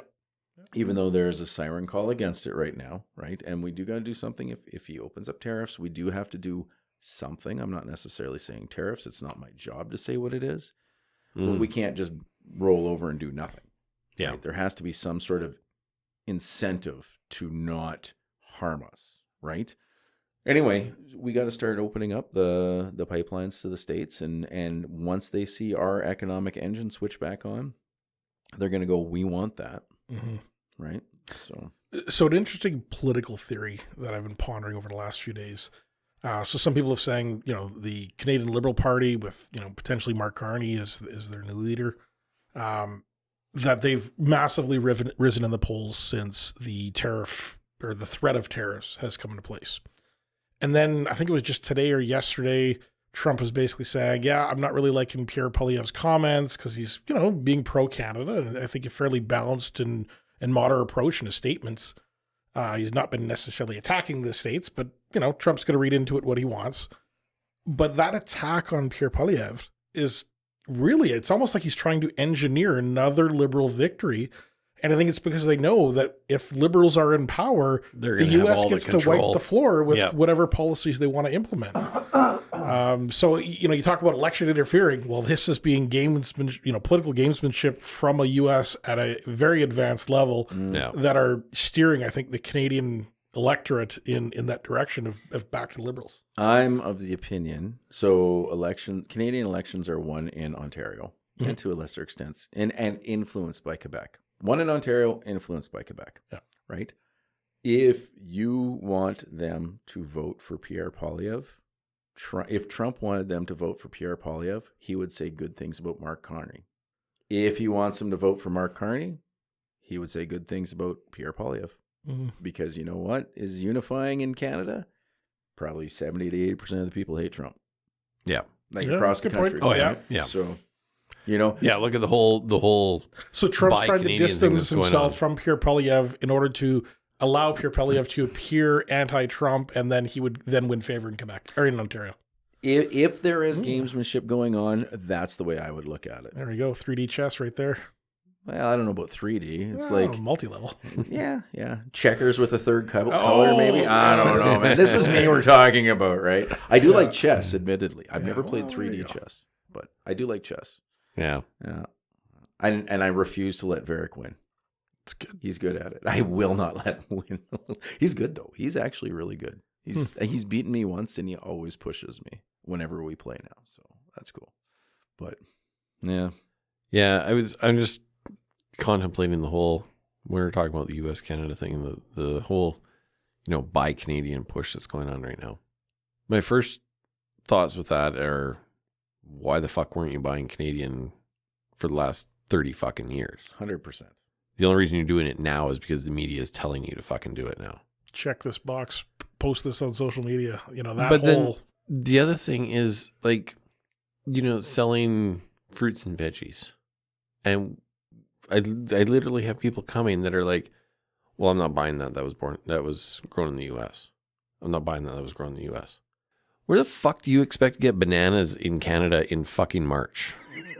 In ever. Yeah. Like, there is no place in Canada that can, unless we bought an island I'm not aware of. Arcopia can only produce about 10 pounds a year. So Right? We got greenhouses. Not that are going to supply that number. You need a greenhouse the size of fucking Regina to provide enough bananas and tropical fruit to supply the country. And even then, with the carbon tax that we have, it would kill any greenhouse operations. Oh, yeah. I know that's something that the greenhouses here in Saskatchewan struggle with is, because they have CO2 generators because, I don't know, plants grow better with CO2. That's weird how that happens, It's eh? amazing. But I've been listening to a lot of climate stuff lately. I don't know how it wound up on my YouTube thing, but it's interesting, right? Yeah. One thing I love thinking about is whether or not the Holocene climate optimization period actually existed. So that was in 5,000 to 6,000 years ago, right? Right when agriculture actually first started kicking off. Since the Ice Age, like that was when cities started forming, like ancient Babylon, ancient Samaria. Thank you. Was during that period, if in fact it existed, right? So there is groups of people that are saying there's evidence, proof that it did. So like there is, for example, as glaciers are retreating in the mountains, they are uncovering forests from that era. So it's higher than what the current maximum level of Tree forest, line, yeah. tree line Yeah. is, because of our global temperature right now. It's higher than that. So it implies that it had to have been warmer back in the past, and they are dated to that era, right? So there's lots of evidence, stuff like that. You take a look at what's going on in Egypt right now. They're trying to get water from the Mediterranean through some channels and whatnot. It's a multi-billion-dollar project into some massive lakes. The reason they came up with this idea, it wasn't out of the blue. It's because it used to exist 5,000 or 6,000 years ago. Yeah. Right? So, and this is back with that Holocene climate. Also, we happen to have a lot more rainforests because with the increased temperature, there's more rain. Yep. Right? And so that Egypt project, essentially they're creating an artificial Dead Sea because it's a lower natural depression, bringing in that salt water the heat in the area. They're going to desalinate it, though. Or are they? Yes, Okay, because I thought they were going to allow in the salt water, let it evaporate, and essentially it creates rain systems over the other portion of the country because it was going to be further west, and those cloud systems moved to the east. So I thought it was like literally creating an artificial. They're almost counting on that evaporation to create cloud systems over Egypt.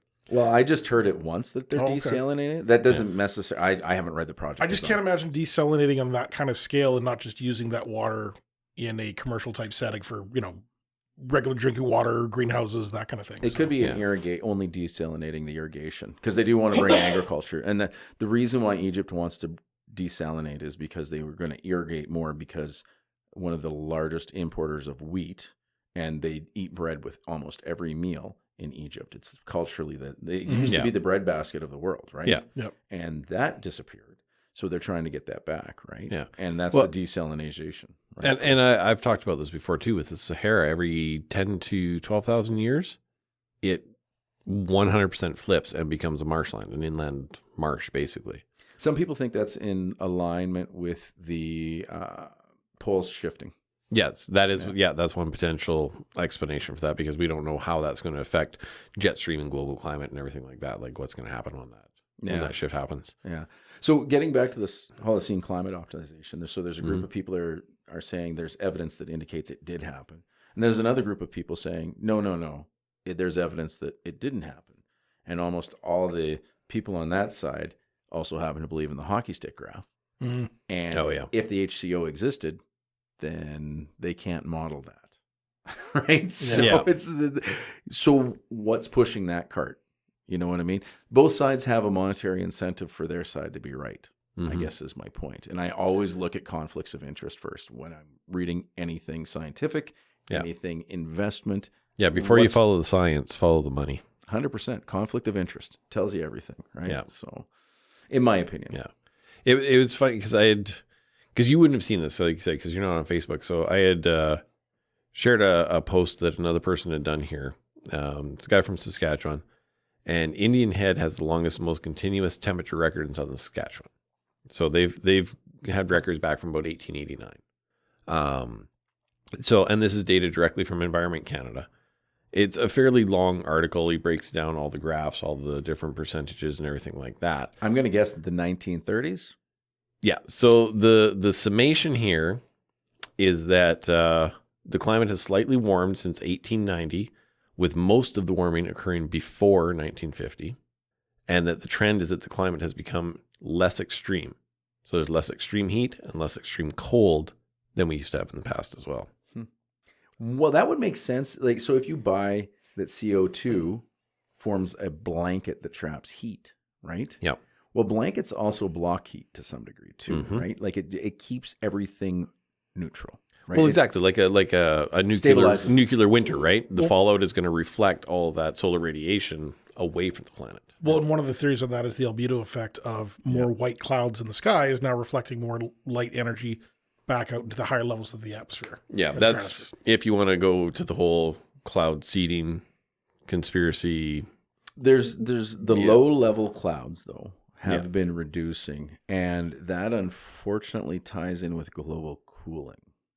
Believe it or not. Then the reason is because the higher amount of moisture or heat in the atmosphere is going to lead to more evaporation, which leads to more clouds, low level clouds specifically. So that implies global cooling on the certain level of the atmosphere, and I don't remember which one. There's like 6 or 8. Yeah, stratosphere, atmosphere. Yeah. But there's so much different opinions. I mean, there's a large group that we're still coming off of the last ice age. See, I thought we were in that 10,000 interglacial period, 10,000 year period, and so we're supposed to be entering the next ice age. Well, that was the thing back in the 70s. In the 70s, that was the big thing, right? We were getting ready for the next ice age, right? Also, the dawning of the age of Aquarius, which we're in right now. Thank you. I'm glad you got that reference. And I hope anybody else listening has that song permanently stuck in their head like it's in my head right now. So. But, and then, let's see. Global warming. That's okay. We can edit that out. I can, Yeah. I Choo can see choo, the, motherfucker. I can see the hamster running. Yeah. Hamster's running, but that wheel is not spinning. No, there's a little bit of smoke coming from those bearings. There you go. They're fueled by sausage burps. No, that would the double garlic. Shout out to Ukrainian Ukrainian Co-op. co-op, man. Those were great sausages. We appreciate that. Well, they're not good to be around.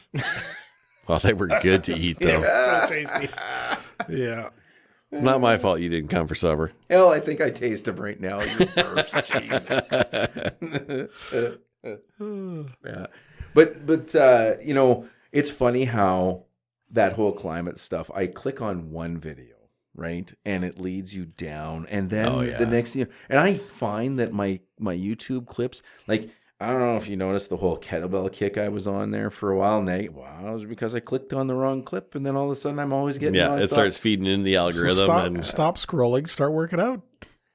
Which is speaking of which, yeah. That's a good suggestion. Yeah, there we go. I did kettlebells this morning, actually. That's good. Did we? No, we already talked about that. I'm not gonna rehash your workout. Yeah, exactly. But yeah, so it's crazy. Speaking of which, on a tangent, I don't know if you guys heard, MMA has been one of those previous clicks. Mm-hmm. Yeah, like where I go down that rabbit hole of, you know, kickboxing and boxing specifically. Yeah, because those to me are the most fun MMA to do. There Jiu-jitsu, is, man. Yeah, I don't feel like sweaty man hugs all the time, right? Give me a hug. You want to get close to me.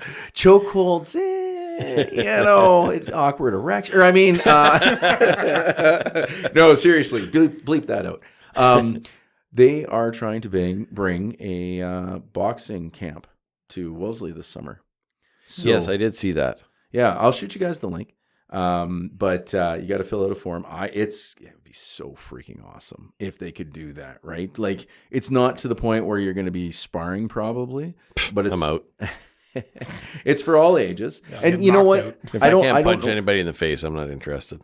I don't know who the coach is. So I'm assuming the more advanced people might be invited to spar. I don't know. But I think it would be awesome to see any form of MMA come to Wellesley, whether it was jiu-jitsu or kickboxing or whatever. Well, I'm still pissed about that. When we had an MMA club here in town, and then COVID hit. no, the school board decided that he was the guy that was teaching here at the school, and by far the most popular teacher that has ever been in a fucking high school, as far as I know. All the kids loved him. You know, he got along with everybody. They respected him. He respected the students. Like, phenomenal guy. And he was a kickboxer and a jiu-jitsu guy. And so we were talking about starting an MMA club. So we started one. You know, we'd go in, you know, I think we were doing it Wednesday nights or something like that. You know, Barricade MMA. We came up with a name. I made shirts. We had like everything. And then the school board wouldn't renew his contract. He was due for renewal, and the school board was questioning him about his MMA hobbies, you know, and his background with his fighting and stuff like that. And they're like, you know, I don't think that's the best sort of a role model for our students here with the violence and that kind of thing. So from a mental health perspective, one of the highest correlations with reduction of anxiety and depression is physical activity. Mm-hmm. And of all the physical activity, so I do get anxiety. Managing millions of other people's money equals a lot of sleepless nights. Like currently there's a little bit of a minor market correction going on. And it's not, I wouldn't even call it a correction. But anyway, I'm not here to give financial advice. I've been told I can't give financial advice on this by the compliance bombers, and I respect that. What I can say though, from somebody who has dealt with anxiety and whatnot, physical activity is the best leveler of anxiety around. Yeah. And of all the physical activity I've done, cardio, weight training, explosive training, MMA, boxing, heavy bag work specifically, not shadow boxing, but heavy bag work specifically is the absolute pure best depression anxiety cure I've ever experienced. you go 6 to 10 rounds unloading on a heavy bag, and don't do that right off the hop. You will hurt yourself. Build up to it. Yes, exactly. But you go to 6 to 10 rounds, you sit down on your ass at the end of that 10 rounds after you lift your arms in victory over your imaginary opponent. You just feel better. You walk an inch or two. You're exhausted, but you walk an inch or two taller the rest of that day. Yeah. You play a pound or two stronger and more fun with your little kids the rest of that day. You listen a little bit more attentively to your wife the rest of that day. Like, heavy bag work is magic for a lot of people, and I'm one of them. So. Yeah, it's.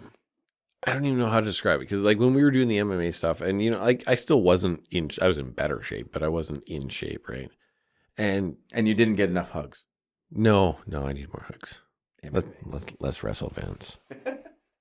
But yeah, like you're saying, right? After you do your heavy bag workout, right, and you're walking around with your hands in the air, you're like, that was one of the things that our coach was always doing with us when we do you do your fake rounds, you do your cardio workouts and stuff like that, and you're fucking dead. Even just the shrimp walking. Yeah, and you want to, right? So you want to squat down on the floor, you want to sit on the floor, you want to recover, you want to get your breath back, and he's like, we don't fucking recover sitting down. Get your fucking ass up, right? So now you're walking around, but that's something that stuck with me. So now when I'm doing physical stuff or whatever, and I get tired, and I'm just like, oh fuck, no, I can't. I don't sit down to rest, right? And then you walk around, and it helps, right? It's getting rid of that lactic acid that's built up, and it helps with the recovery and everything. It makes complete sense. But I like to put my hands kind of interjoined on the top of my head. Yeah. And then kind of like move back and forth while kicking my legs out, if that makes sense. Like one at a time. Oh yeah. Shake them out. Yep. It's that lactic acid, like you were saying. You see a lot of professional runners actually do that exact kind of cool down after marathons. I am not a professional, man. Like I grind it. You just look at the end of any marathon. It's a similar kind of cool down technique. I mean, we could pay him after a workout someday, and then he is a professional athlete. Oh, there you go. I do not want that pressure. Speaking of which, when is the triathlon this year? Do you have a date? June 7th. June 7th. June 7th, yeah. Yeah. Are you competing? Oh, no, you're doing the pancake we're breakfast. We're making sure you guys are all well fed. So shout out to the Knights of Columbus. Yeah, all you guys Knights are helping providing the food for us, so that's awesome. There's a part of me kicking around training for July 24th in Calgary at 70.3. That's a half Ironman. I'm nagging a couple of guys in town to see whether or not they want to do it as well. One of them says he's going to do it next year. So if I don't do it this year, it'll be with him. If you do get signed up for that, let me know. I'll connect you with my Uncle Patrick Adam out in Calgary. He did the Death Race in like Death Valley, I want to say it was like 119 miles through the desert, 120 degree heat. Fuck. He got a tattoo to commemorate that. No shit. He was supposed to do it as a relay with two other buddies, and they bailed out at the last minute. And so he was like, okay, I'm going to do the whole thing. Kind of David Goggins kind of shit. So I got a lot of respect for him. But if you end up out there, I'll connect you up because he's a great guy to talk to about that kind of stuff. So you guys know I kind of fanboy on that Tanner Shook. Okay, I've shared Blank those stares. Crickets. Where's the cricket sound clipper? I've shared a lot of YouTube clips, and the guy who was like basically calling you a pussy all the time, Tanner Shook. He's the guy who's always just heavy compound lifts, meat and eggs in your diet. Sitting on your ass isn't going to cut it. He literally calls people pussies all the time. Anyway, he started this kind of a, not a men's support group. I don't know what you'd call it, accountability group. And I joined that. So I'm kind of fanboying over him. Anyway, the reason why I bring this up is gotten to know him. Actually, so when I flew out to Edmonton, he flew down to Houston at the same time because he just got married. So, and he like commented back, hey, that's cool. We're flying on the same day. And I low-key fanboy on this. So I was like, ooh, I'm special. And he was I mentioned on there I do triathlon, and somebody asked like the distances. And I said, well, I'm planning on trying to train for a 70.3. And he says, oh yeah, somebody was talking about ultra marathons. I'm like, oh God, no, I could never do that. Like the hardest part of all the triathlons I've done is always the run. Like I am not a runner. I can swim forever slowly. I can bike, and it's not a challenge. It's the run.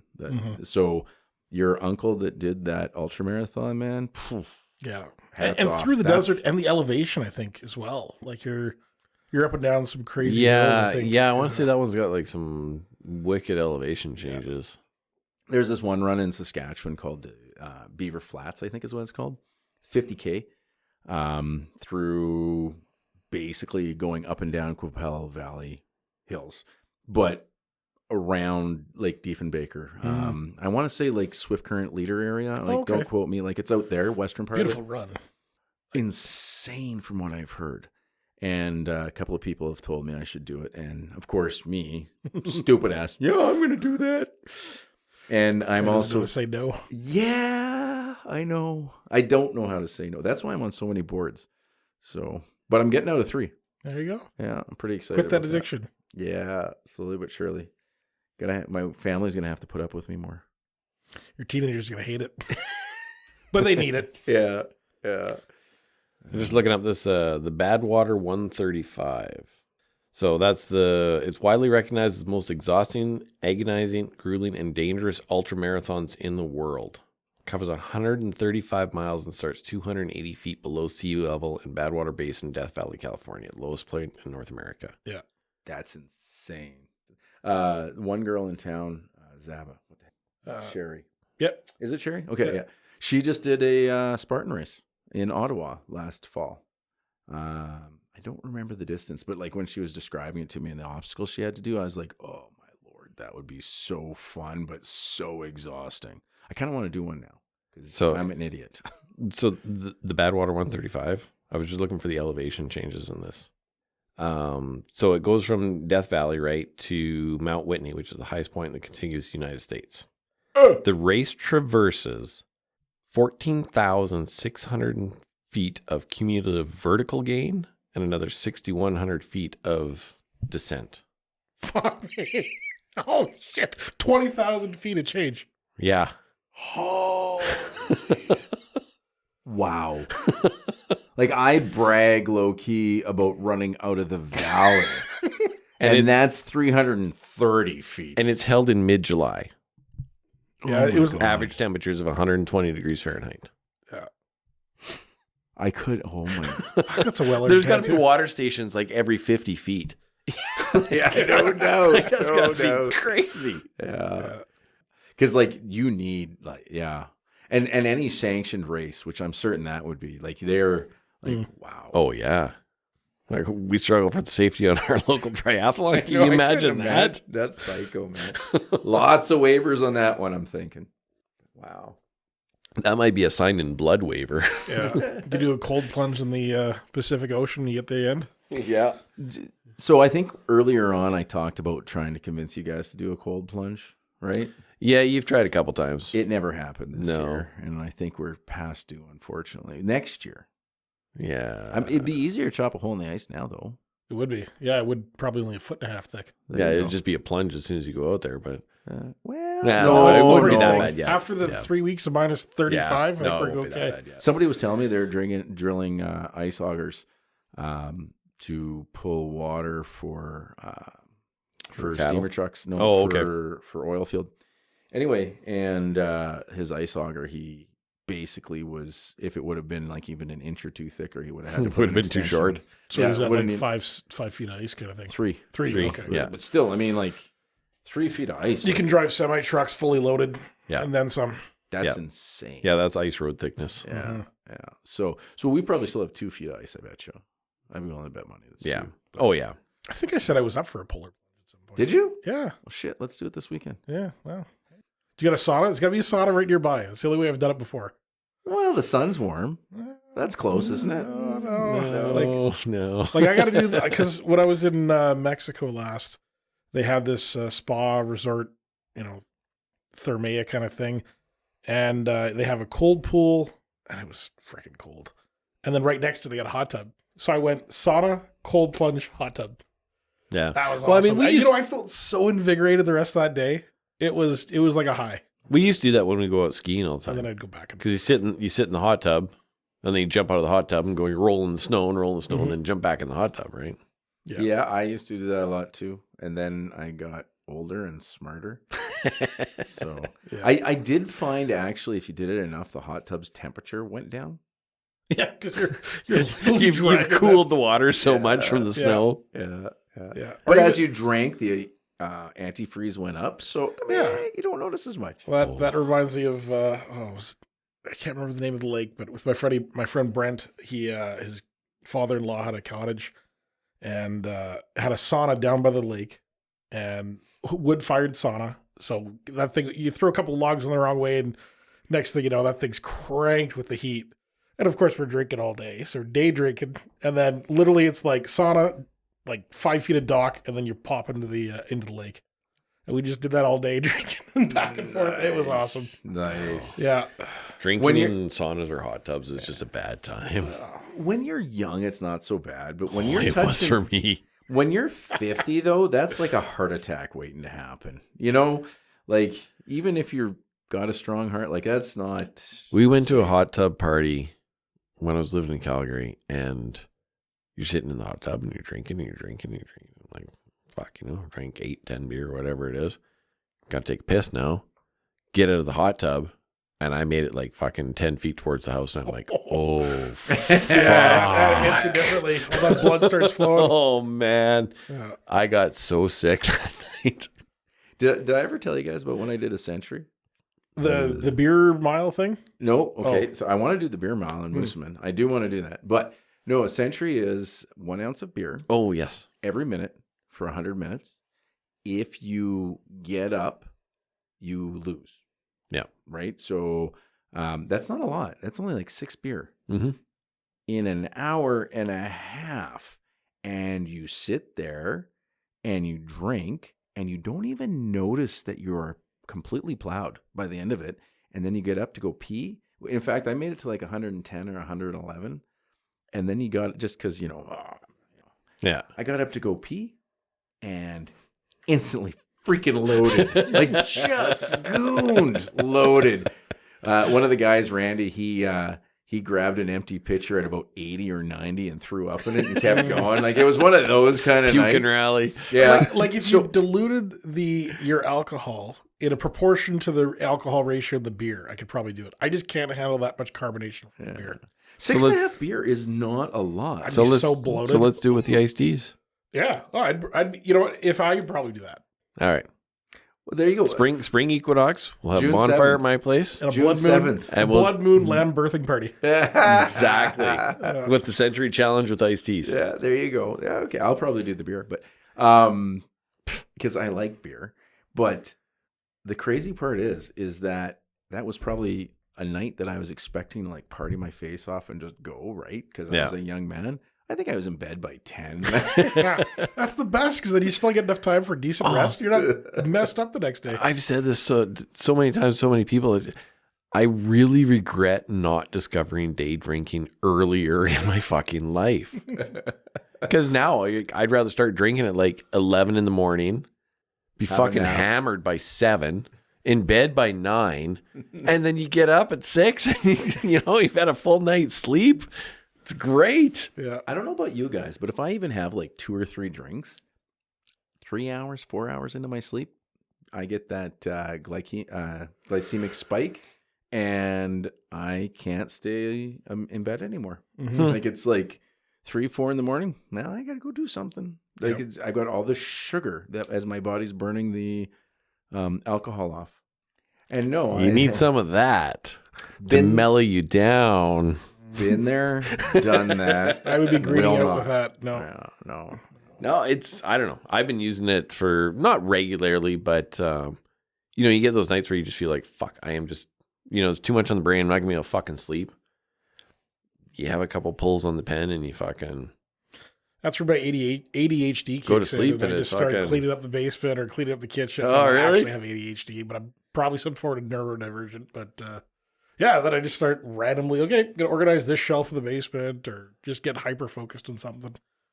Yeah, I've never diagnosed you, but yeah, you're fucked in that. I'm no professional, but Let me feel I'm special. That reminded me of Tim. Tim, shout there out. you go. Yeah. we miss your jokes, Tim. Wait, those are jokes? Well, he tries. Oh, okay. Try a try. Try. There you go. Is he going to do one? Oh, I have better. no idea. Okay, I better start working on it. Yeah. I don't know. I can't imagine why not. I mean, he's skinnier than me, but I don't know if he's in any better shape. You don't, to do a try, you don't have to. Like last year, I was doing them at lunch hour. It's like a 375 meter swim, a 10K bike, and a 2.5K run. That is 50 minutes. Mm-hmm. Right? Like that's, and that's not fast. That's a slow try. I could do it slower. Yeah. I shouldn't say slow, but it is definitely not a fast. When we did the relays the first year of the triathlon, how far was that distance? That was sprint distance. Yeah, so 750 meter swim-ish. The very first year? Yeah. Actually, we were just about 800 on the swim. It was supposed to be 750, but... And the bike? The 20K. Okay. Specifically that year, 21.2. 2? Okay. Yeah. And then right on the 5K for the run. Yeah. So that's what I did, was the 21 point that first year I actually rode the bike. But yeah, it was 10 laps. Yeah. Sounds right. Yeah. It was 12. I think it was Maybe 10, I miscounted halfway through. It wasn't 10, it was 9. Oh, 9. Okay. Oh, okay. 9. Yeah. 9 times 2.4. It's 2.4. Right, 2.4 for the loop. We're thinking about changing it to 2.6. So. Well, you might have to, because that bridge in town's not. I was just going to ask about that, actually. Fuck, that's a good question. What happened at that meeting? So they presented some options. The best option, if they're going to rebuild it, is 1.3 million. It's going to cost like 300 grand just to demolish what's there and do support structure and the sewer pipe. So basically you get nothing but a sewer pipe. That's still 300 grand. A walking pedestrian bridge with the sewer pipe stuff is going to be about 600 grand. And so it'll be one of those three options is my guess. So either 300, 600 or 1.3 million. Yeah. The problem is because there's other routes across the bridge, across the creek, it's not eligible for grants or something like that. Because there's two other bridges within close enough proximity that it's not deemed as like an essential route. Yeah, you can go around it. It makes sense, actually. I mean, you literally have to drive 3 extra blocks. Yeah. Right, I get that. Anything beyond the sewer pipe is a luxury. I would love to still see that pedway, but I don't know what all's included. And so I think and there were some interesting sentiments around the room. I give a lot of credit to town council. I think they presented it fairly well. There was a lot of great participation. I think there was only about just between 35 and 40 people. So kind of a low turnout. And I'm not even technically in the town. I'm in the RM. Yeah. I mean, I wanted to go to that and I totally forgot about it. Yeah. I had it as a high priority to go. However, it was Verrick's 17th birthday. And so, family trumps stuff sometimes. Yeah. Right? So I think the town's still got some more opportunities for engagement. I know there was talks of possibly sending out like a summary of the options in like the water utility bill. So the town council was, I thought they did a very good way. Yeah. I think they did a very good job of presenting the challenges that they're at, that the current bridge. Essentially, you could go and rip chunks of dry rot out of some of the support beams, that it's heaving in certain directions. So they're going to shut it down when the spring thaw happens and the water levels start to rise. They're going to shut it down for a period of time. Then after the waters have receded, they'll come to another evaluation. It may just stay shut down at that point. So that would be your turning point from a triathlon decision of if you need to change your route. See, and I think we could probably get, like, for bicycles to go over that, I would think we could probably get special permission. Yeah. Anyways, that's a conversation. Some discussion to have offline, Yeah. But anyway, so one of the options that I thought got a lot of reception was the idea of just a pedestrian bridge. So that kids walking to school, right, to the elementary school, could still go down that street. And like I said, the other option, like the most expensive option was like 1.7 million. And that's for like a full piled, structure. The other one they were looking at that was 1.3 was the geotechnical fabric done in like a layer cake format, which I know has had great success in Saskatchewan. The soil conditions of that site, which they've looked at, are a prime candidate for it. So it's a good way to save, $400,000. But still, you're talking about $1.3 million. To span a fucking 40-foot span, I think, is all they're talking about. Well, yeah, really. the creek itself is like 10 feet wide. Yeah. And side to side, it's like maybe 40 feet. So what's the quality of the bridge that runs north-south by the spillway? I don't know the name Well, that of was the fully street. rebuilt in 2013 after the floods. That was fully rebuilt. Yeah. That bridge. Oh, okay. Well, Yeah. then, It's the newest bridge in town. Yeah. Yeah. But then after that, the Garnet Street Bridge is, I think it's another one that needs to be potentially looked at. I think it's got a little bit more life in it, but it's not that many years down the road, like Yeah. probably, less than 20, right? So you're going to have this one that and one of the things that you'd have to do a 10-year debenture.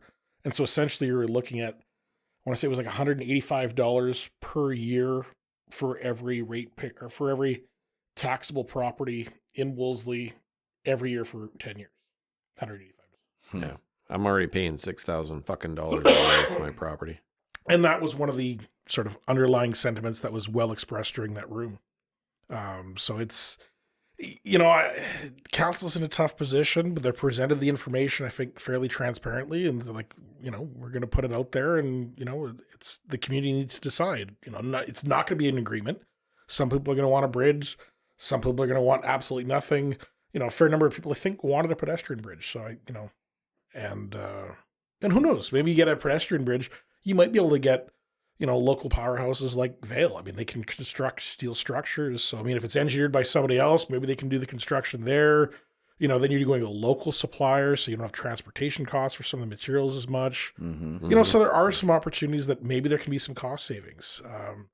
Maybe when you go through the tendering process, if they decide to go with the $1.3 million option, maybe you can bring that down to $1 million because you've, found different guys who've got equipment and you've got other resources that can be, pooled into it from those connections that this community has. Yeah.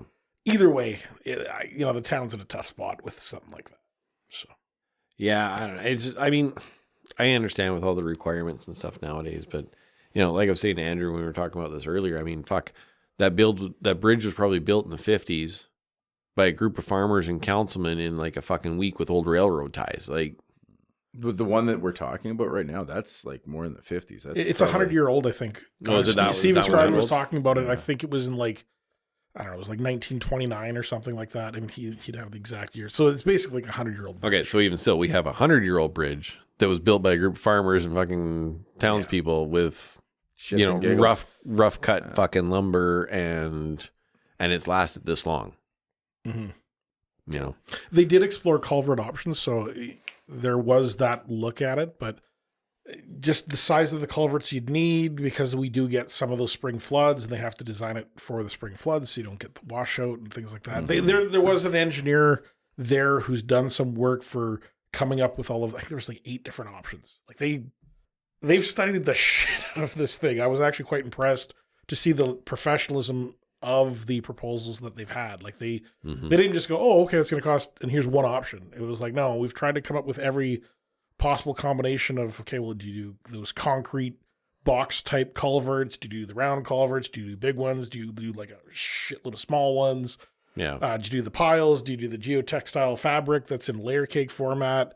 Do you do like a diverting the sewer pump and then you have a lift station for it? Because then you could do, like, they've looked at a ton of options and presented them all. Like, here's the information, here's the cost points for each, here's the maintenance cost over the, the next 25 years. And like I said, I think it comes down to those 3 options really, but Are they going to be pushing it to a referendum, or did they say anything? so that was asked during the meeting. And I don't know, I don't know if they really came to a conclusion of whether it's going to be a referendum or not, or just, hey, contact your counselors, reach out to the, voice your opinion. They're going to try and have some other ways of getting that information of what those options are out. And then it was just going to be, I think they were leaning more towards just give us your feedback. And they were just, I mean, with a small enough community, you can do that and effectively reach the vast majority of people. Right. So, I guess an opportunity for residents to have their voices heard and reach out to your counselors and kind of go from that approach. It's a sobering number, though. Oh, it's, yeah. If the cheapest option is $300K. Yeah. That's sobering. Yeah. And all that does is literally rip down the structure you have, put supports in, and put a new plumbing line, a new sewer line. Yeah. That's it. Minimal. Yeah. Yeah. Yeah. Then you got a big exposed sewer line that kids are going to try and walk across all the time. 100%. Yeah. I grew up in a small town. I guarantee you. Yeah. I think Kids they are were fucking talking walking How across can you that. make it? Exactly. Yeah, although I think they were talking about like that it gets encapsulated inside of a steel pipe so that the actual sewer pipe isn't exposed. Oh, yeah. No, but there's still going to be some sort of a structure the kids are going to walk across. Mm-hmm. Yeah.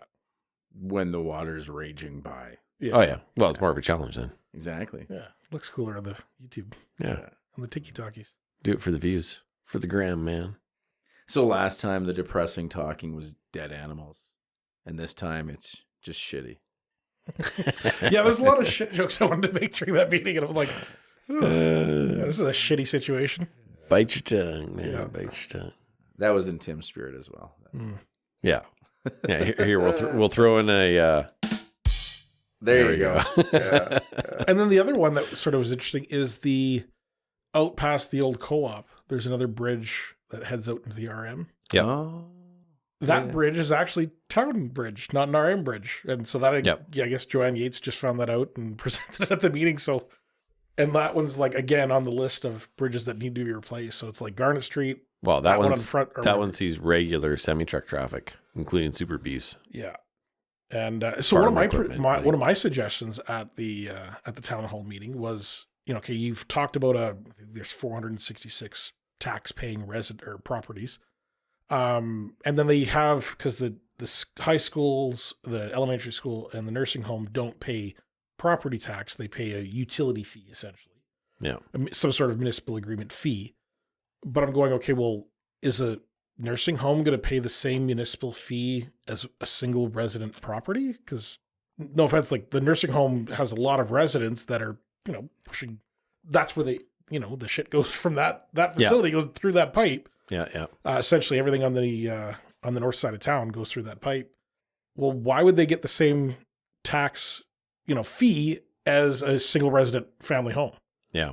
To me, it should be, okay, we'll figure out, how many residents are in that building, how many residents are in that average Woolsey house, do the math multiple on that one, and, there's your number. Yeah. The nursing home is an 80+ bed facility. I mean, there's only like 60 beds that are full right now, but.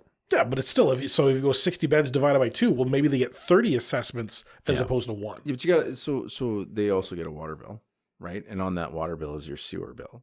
Yeah. Right. But they would be talking about a special levy. Right. So what they could do though is attach it as a ratio to your sewer bill rather than on a per household basis or a per door basis. Do it on because if you're getting this much water in, you're probably getting that much water out as well, right? Yeah. There's going to be a very close correlation. So that's going to be more accurately reflecting usage of the sewer lines. Yeah. So that's the way I think that I would look at maybe levying it would be on the water bill. But either way, my suggestion was, and I'm not that I'm trying to take money away from education, but it's a way of offloading this expense onto the province indirectly in proportion to what those facilities utilize. And so that, I think, hopefully the council picks up on that, and that lessens the burden on those ratepayers, such as yourself, that are paying, you're paying more property taxes than you are in the city of Regina. Yeah. So that's always going to be a struggle for a community like ours until you get to the point where you can start having more residents, right? So, and that's a long multi-year plan, and you got to be able to manage, hopefully we get to a point of growth, and then it's nice, slow, steady, sustained growth, so you don't have to have massive influxes of infrastructure. Yeah. And you can just do those infill lots that tie into existing infrastructure, and it's slow and gradual. That would be an ideal. And, hopefully our community can get to that point where we get to that growth level. And that would help with that tax burden situation. Yeah. I do think that, like, if they utilized, because you're talking about having the use reflected in how much you're charged, if we could charge the schools, if you could charge the nursing home for a surtax or whatever on their water bill, then you're going to get that reflected. Yeah. Right. And it's not going to proportionate, like it's not going to increase the burden to the province. You know what I mean?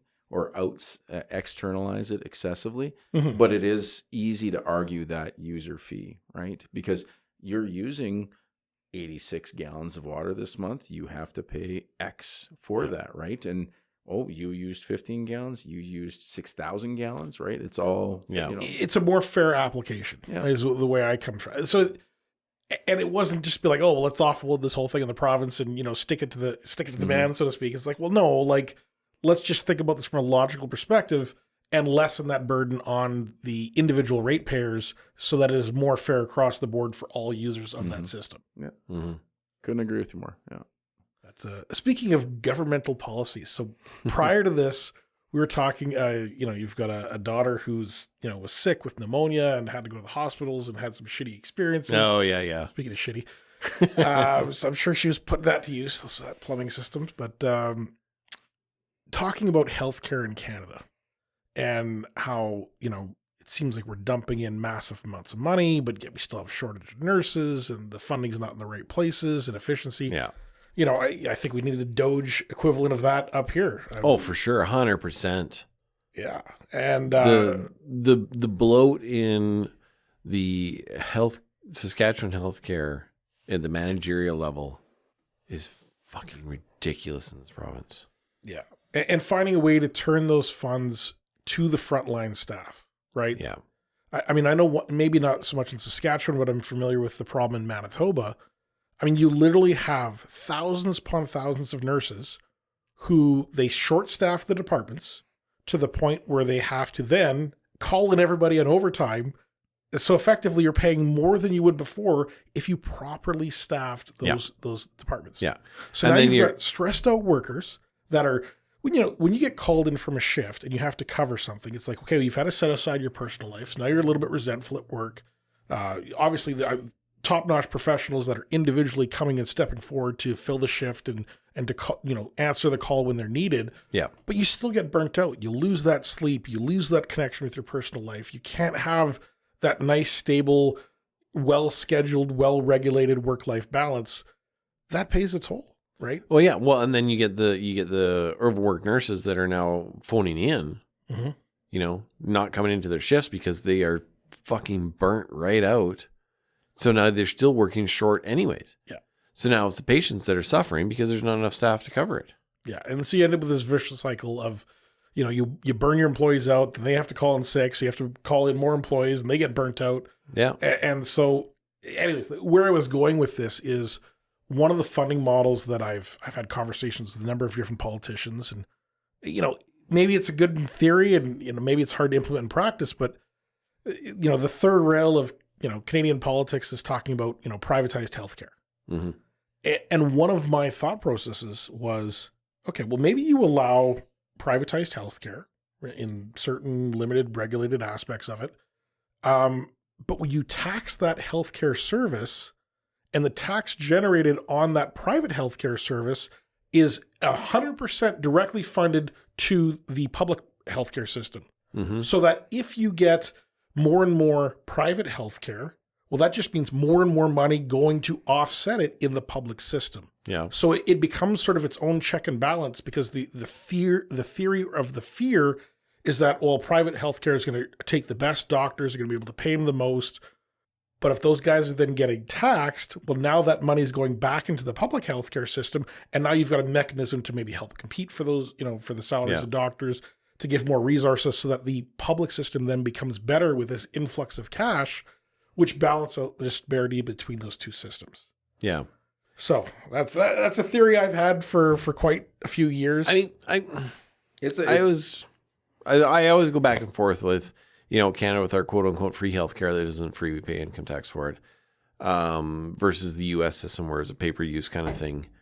The biggest problem with the U.S. system is it's like the car market is way over fucking valued for what it is. Inefficient. Well, it's inefficient. The HMOs, the insurance industry, it's...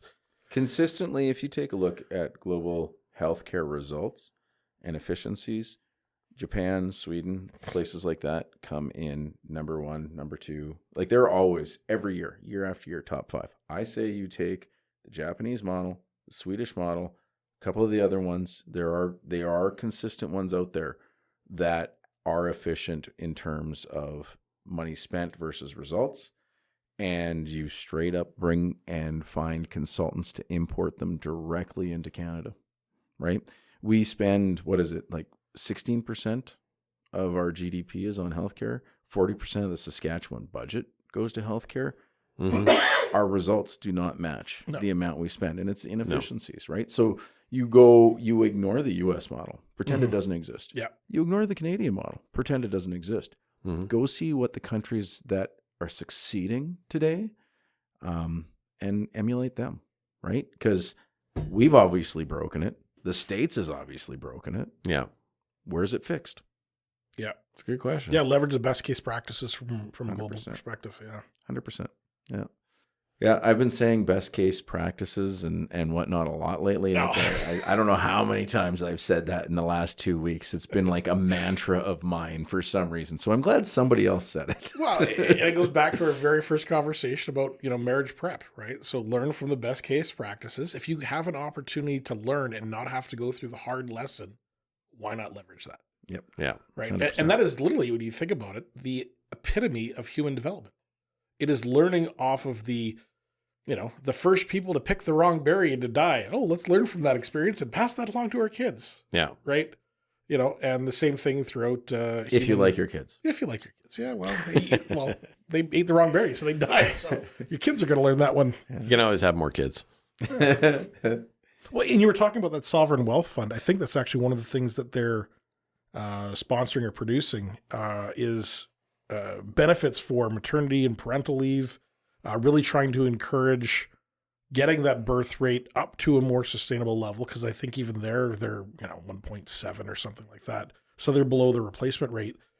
But I mean, if you can make that, challenge of, financial challenge of parenthood be less of a burden, well, then you create that sense of, ease to then go out and have more kids. So, I mean, you have a sovereign wealth fund, I bet you'll see over time that their birth rates at least maybe don't decline at the rate that we're having in the rest of the Western developed worlds. So long as you can mitigate the sudden pressure for people wanting to immigrate to your country, which Norway definitely has, sovereign wealth funds are a beautiful, beautiful thing. Yeah. Right. In my opinion. But that's full circle. So Yeah, I think we're been a little more of a different discussion tonight. I like it. We're a little more knowledgeable, political. Yeah. Right. Trucks and Knowledgeable. pucks and healthcare and All over the place. Triathlons. This was the first time we did a lot of sports, actually, isn't it? Go teams. Yeah, I prefer Zoom. we didn't even talk about the Four Nations hockey tournament and what that meant from a political level between the two nations. Yeah, well, I mean, that's a discussion Next week. we can continue next time. So I guess, thanks for tuning in, everybody. We've had a great conversation about a lot of different topics. Make sure you hit us up. I know one thing I want to talk about was, if there's any interest in us doing some video stuff with our podcasts. So, I mean, if anybody has any opinions on that, let us know. Give us your thoughts. We'll look at doing different things. All right. In the words of Tim, bye. Sickle.